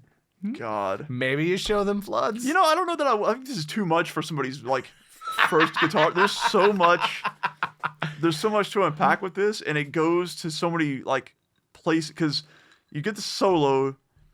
The initial thing is just like that progression, that and it's that progression that you'll hear later on, but it starts out in the solo, and there's like the bends and the feel of that part is already so insane, and then he goes into like the actual solo with the and he plays that part, and then as that crescendos and they layer parts onto it. And then there's like 10 bends that go and they all converge. Yeah. And all these different bends come out of nowhere to converge into one thing, and you hit this whammy hit, and it goes what the fuck? And how does that stay serious? That's it, right? Like I feel like that's like the quote of the like. How does this stay serious? Yeah, you could say that about so much of fucking Pantera's career, but like the sound effects and the outro. How does this not lame as fuck? Yes, like and then, yeah. So then it goes. So then from that, it's flood, just like the like. You can just imagine somebody going. It's just the slowest, like, crunchiest, sludgiest thing you've ever heard. It's incredible. And then they layer over the like thunderstorm sound effects, and it's like it works. Yeah, how is that not lame as shit? Yeah. Song called Floods, and you're gonna play some rain sound effects. Like, right. Brilliant job. Are you Enya? Like, how is this not like just Primo Cheese Factory? God. But yeah, so from the guitar solo on, there's no real lyrics. He just says Floods like a couple times, and it kind of echoes. And then the sound effects, and then it goes into the guitar outro, which is like one of the most beautiful things you've ever fucking heard. Right. And they keep going with the sound effects, but it's just like this super mid-tone, like dialed back guitar sound. Right. And it's just and then it's the same progression from the beginning of the solo, and then he just goes further with it again towards the end. Right. Like, God damn, that shit is masterful. I mean, I remember the press at the time. Like, I remember like the guitar world was like, well, Floods is clearly the best guitarist. Yeah.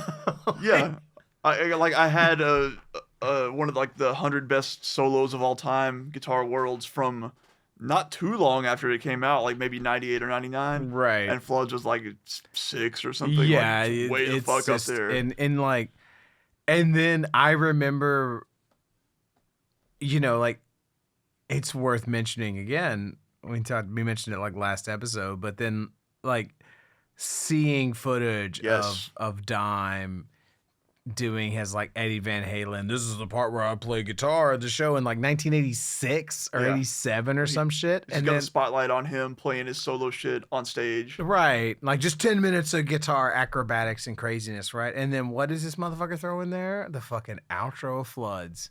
He just plays that progression again. Like what does that tell you? That means that he sat on that part for like a decade. Yes. Waiting for the right song. Yep.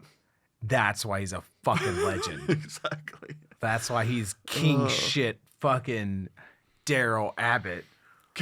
Because he fucking sat, because he was like, well, it's not ready. Like he could have put that, like a lesser man would have found a way to put that in sleep.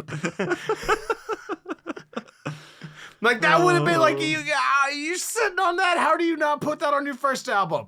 All right. Yep. Sure. Fair enough. All right. We know what, man. You know what? You're a really restrained individual. You know the exact right time to use something. You put it on your Nope.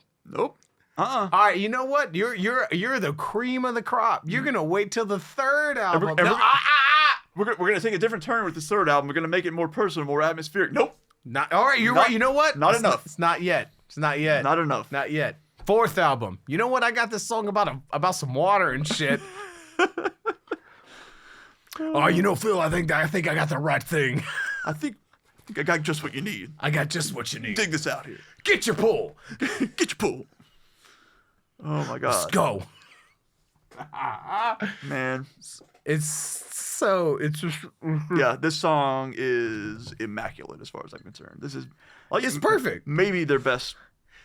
Right. And like that's like the weird thing, right? Because we do like this essential track shit, but if you ask me to like, what's the best song that Pantera, like what is the best song that Pantera ever wrote? I might be like, well, it's clearly Floods. Yeah, it's in that conversation for sure. Even though I'm like, it's not one of my essential tracks for the album, but right. Again, best and favorite is, we can talk about two different things there.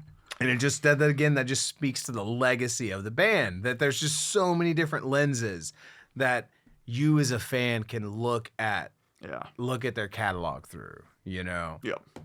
All right. Underground. What does this song even sound like? I don't even know. I'm still coming down on Floods for like the next 5 or 6 minutes. Yeah, man. 5 or 6 Floods. Fucking high banding. There it is. Yeah. Again, man, this is another one that like I dug into lyrically and I was like, this is more interesting than I thought it was. On the surface, for the last 25 years, this is more interesting than I thought it was. Because at first when I was like, listen to it, I was like, man, I need to look at these lyrics. Like, why are you mad at lesbians and armpits? Right.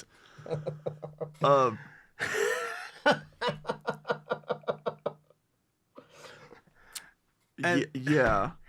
But then when you like look at what he's actually saying, you're gonna have to help me find this. But it's that lyric is. Thank you. Yeah. But yeah, it's like lesbian love is accepted and right. It's like, oh, you're not mad at it. Are you? I don't really know, but and so like this is a weird. The lyrics to this are weird because it's some more of that free association shit. Yeah. Because part of it sounds like a love letter to like the grittiness of like a DIY like dirt punk scene. Right. It's like this shit's fucking awesome. Yeah. And so it's like it's almost like he's mad at the people who would look at it as like in a commodified way, Mm-hmm. And look at it as like treating it as disposable. It's hard to tell, but it sure paints a hell of a picture, right? Because you look at the end of it, and it's like, give it 5 years, you'll retire your piercing. You must admit that you mimic the weaklings. So, like, there's two ways to interpret that, right? Because part of it is like, you know, fuck you because you're going to give this shit up. And this is just fashion to you right now. But the other part of it is like, you're a fake ass motherfucker. You're going to give this shit up anyway, you know? Because this whole thing is fake and bullshit. And it's hard to tell exactly which way he's leaning with it. Right. But the imagery, man, paints a hell of a picture. I mean, just some choice excerpts here. If I may. Ringworm, crab and lice, VD, ecstasy, speed and whores. Which this lyric, speed and horse. As a matter of fact. I mean, horse is like a euphemism for heroin, right? Is it? I think so. Well, fuck me. I don't know.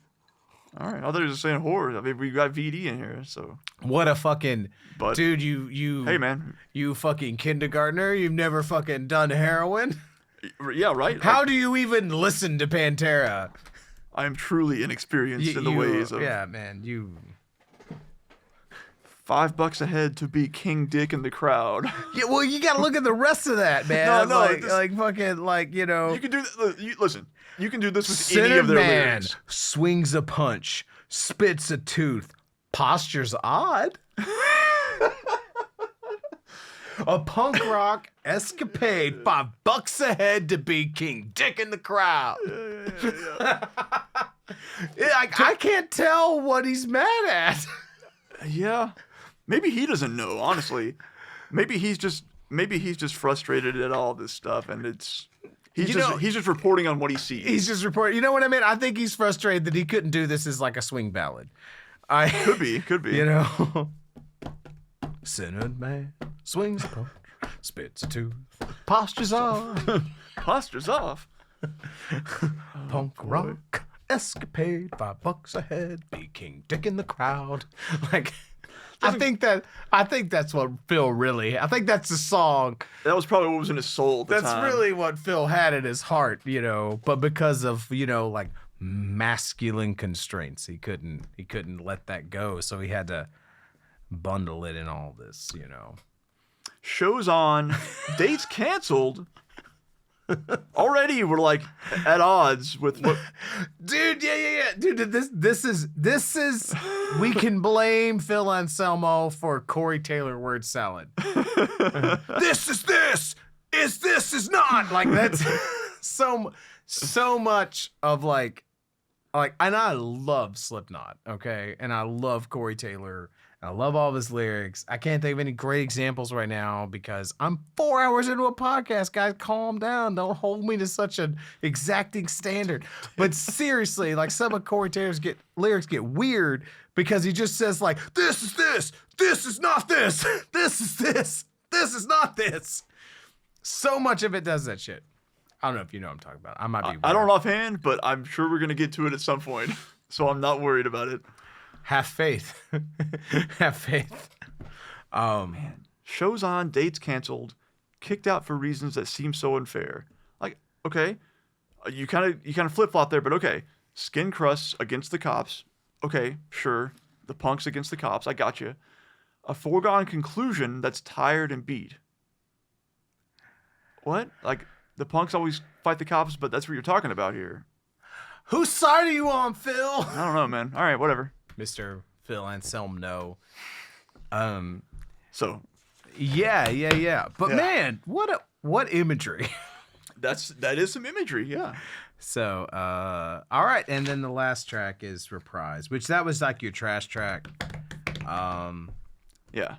Yeah, man. It's just a cool thing. I don't hate it. It's fine, yeah. Yeah, I don't hate it. I'm not too thrilled on the much in the same way that I'm not too thrilled on the riff from Becoming, which I didn't really talk about earlier.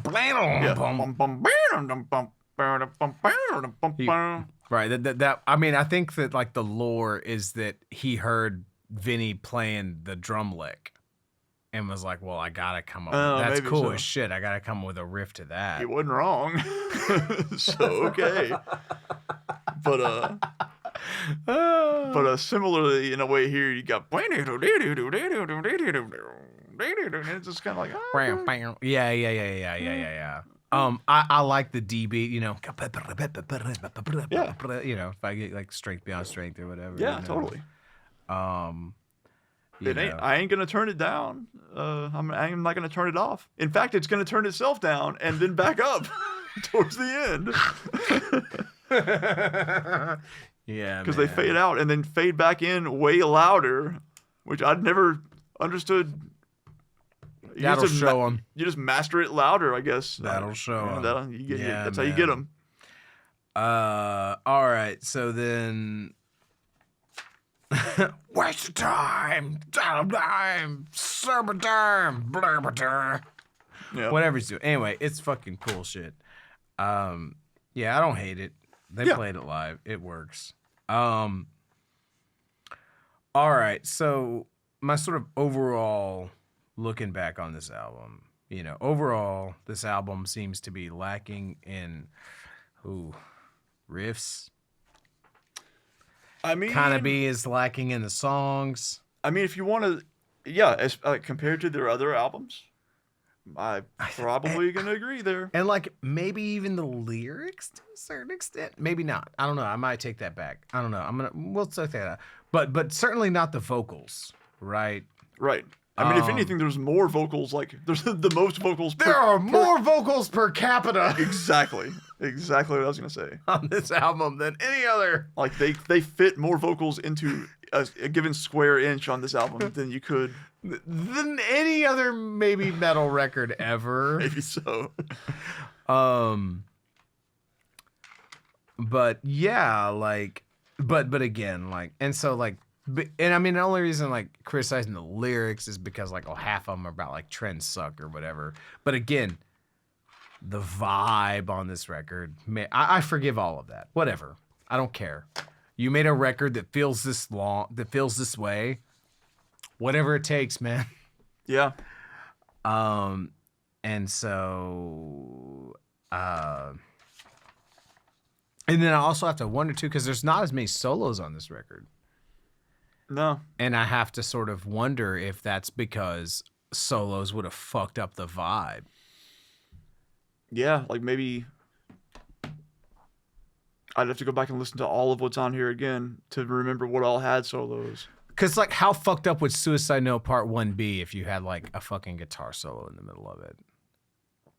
Yeah, I mean, I don't even know what you do there, because that's just an acoustic guitar, you know, Right. with another layer on top of it, I think, really. Right. And that's all that song needed. Yeah. And that's exactly what they did. Again. Yeah. Dimes is shit for, like, knowing when not to play. Yeah. Right? And then the one shining example of a solo on this album that you can think of is like absolute masterpiece. Is the king of shit solo to ever solo of all solos to be soloed ever soloed. Yep.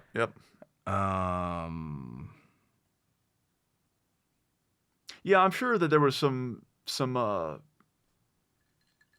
am I looking for? Some like backlash, I guess, to this album, probably, and maybe to some extent Far Beyond Driven, to not having as many traditional solos as they'd had before. Right. Because the trend at this time was to not have as many guitar solos. Right. And I don't really remember what was said about that at the time in regards to Pantera. Because maybe no one said much of anything because you had shit like Floods. Where it's just like, Right. Like, yeah. There's a difference between not doing a guitar solo in every song. Right. Because when they did do them, they did do them. Yeah. You know, and so, but that was a thing that was happening in the 90s where, you know, like in 1989, man, fucking guitar solos everywhere. Literally everywhere, yeah. But by the time you get to fucking 1996, man, it's like, don't you fucking dare. Yeah. You know, Fear Factory had to get like into like 2008 before they could do even just a lead.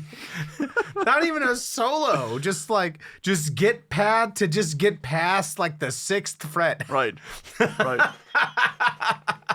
Dino's guitar looked like a fucking ukulele. It only had that, quarter of a neck on there. Oh boy. Oh, Jeebus. Save me, Jeebus. So, but yeah, but there is something, as much as I love the vibe and everything about this record, if I had to look at it objectively and I had to look at it critically, there is an aspect of it that feels incomplete. It feels like there's certain songs that weren't, like, you guys needed another month. You know, you guys need another month to flesh this thing out, right? And if I had to speculate, again, I don't know. If I had to speculate, I would imagine that the finish of this album was rushed, because they had the huge summer tour booked with White Zombie that started. Like, this album was released in May of '96. The tour started in like June, the end of June. In '96. Gotcha. And so I went and like looked up the dates, right?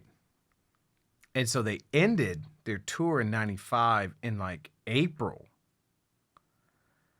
So in theory, they had plenty of time. They had a full fucking year. Right. In theory, right? Assuming they had all the shit written when they like went into the studio. Or like or they had like a full year to like, all right, take some time off, right? Da da da da da da da. But there's a few things that I'm like, okay, well, hold on. If their last show in '95 was in April, that means they didn't tour during the summer of '95, which means they didn't get all that touring revenue. And I'm guarantee you their record company was aware of that. Okay, so there's a pressure for them. You guys gotta get out there next summer and get all that summer tour revenue. It's hard for me to imagine there not being that pressure there, right? Then here's the other thing. NOLA came out in September of '95. Okay. Now, that was recorded off and on throughout, you know? Over like probably a couple of years, right? Right. But it was released in September of '95, and then Down did like a tour in September. Oh, okay. And a little bit in the fall, did some shows in December. Pantera did a show on New Year's Eve in 1995. So maybe there was only really like just the first part of 1996 to get this record done. Maybe, yeah. And so maybe it was kind of rushed. Maybe. You know, like, oh, you got to turn those masters in fucking March. Because we are shipping shit out May 5th or whatever it was, you know? That's possible. So, and then it's also crazy because Phil overdosed like a week into this fucking tour for this record. Yeah. So like right after you saw him probably? Yeah, dude, the next night. God damn. Yeah, I saw him in Houston, you know, July whatever, 96. Yeah, like July 12th, 96. I'm pretty sure it's July 12th. In Houston. The next night they played in Dallas, July 13th, and that's when he overdosed. Good Lord. Yeah, man. It's fucking crazy. I think I need to look it up in a second. I'm not going to waste y'all's time, but look it up. But the thing is, that tour didn't end. I don't even know if they canceled a show. Like, he might have, like, died, and then he's like, oh, cool. All right, hold on. Just take me to Outback. Steakhouse? Yeah, give me a steak and some bloomin' onion. I'll get a McFlurry on the way. I'll be good for the next show in Alabama, you know, or whatever, you know. So that, you know, like in context now, like I look back and I'm like, man, that just must have been, you know, no one talks about it. It's not in the lore. It's not on the, you know, the home videos or anything. But I imagine it was just such a insane amount of pressure on these guys to be out there on the road and to make that money, because that's how they made their fucking money. Yeah, maybe so. You know, I mean, you know, by all accounts, it was like Dimebag was kind of the dude who like allowed them to decompress while they were out there, right? Sure, right? And let them have any of the fun that they could have in a lot of cases. So I imagine it was very stressful, and the moments that you see where of them like having a lot of fun was probably like few and further between than you might expect. Right, yeah, like there's I wouldn't be surprised. Yeah, there's a you know, what you see is Not always what you know to who to see to be to, unless you hear and see it for yourself. Oh, man. Words to live by. Words to live by. I'm trying to oh man, I'm not gonna be able to find this right now without making an ass of myself. But anyway, yeah, I'm gonna figure that out. So I think that's it, man. Holy shit. Yeah. I'm gonna have to split this up. Had a couple things to say about Pantera. Who'd have thought? So many things. I guess for what it's worth, real quick, though, on re-listen to all this stuff, Yeah. I think this is probably still my pick for because again, I'm huge on the fucking the feel of an album that it puts you in, the headspace that it puts you in, and this does it for me. If you can fuck up a lot of things, man, but if you hold on to that vibe, I'll forgive a lot. Same. Yeah. I'll forgive a lot. And the vibe on Southern Trendkill is just unfucking touchable. It's really fucking good. It is interesting because on the first listen through this, like a few days ago, because I spent like 3 days listening to Far Beyond. I was like, this is so fucking good. God damn, this is good. This is can't argue. And then I listened to this Trendkill one time, and I was like, yeah, man, this is good. I know that it was my favorite, but it's good. And I'll do it again, and I was like, you know what? Maybe it's not as good, but it's the fucking best. So goddamn, these 4 albums are fucking good. Yeah, dude, I think you're gonna be pleasantly surprised when we get to reinventing the steel. I hope so. I'm more than open to it. I think you're gonna be like, you know what? I was an asshole, and this is actually a lot of fun.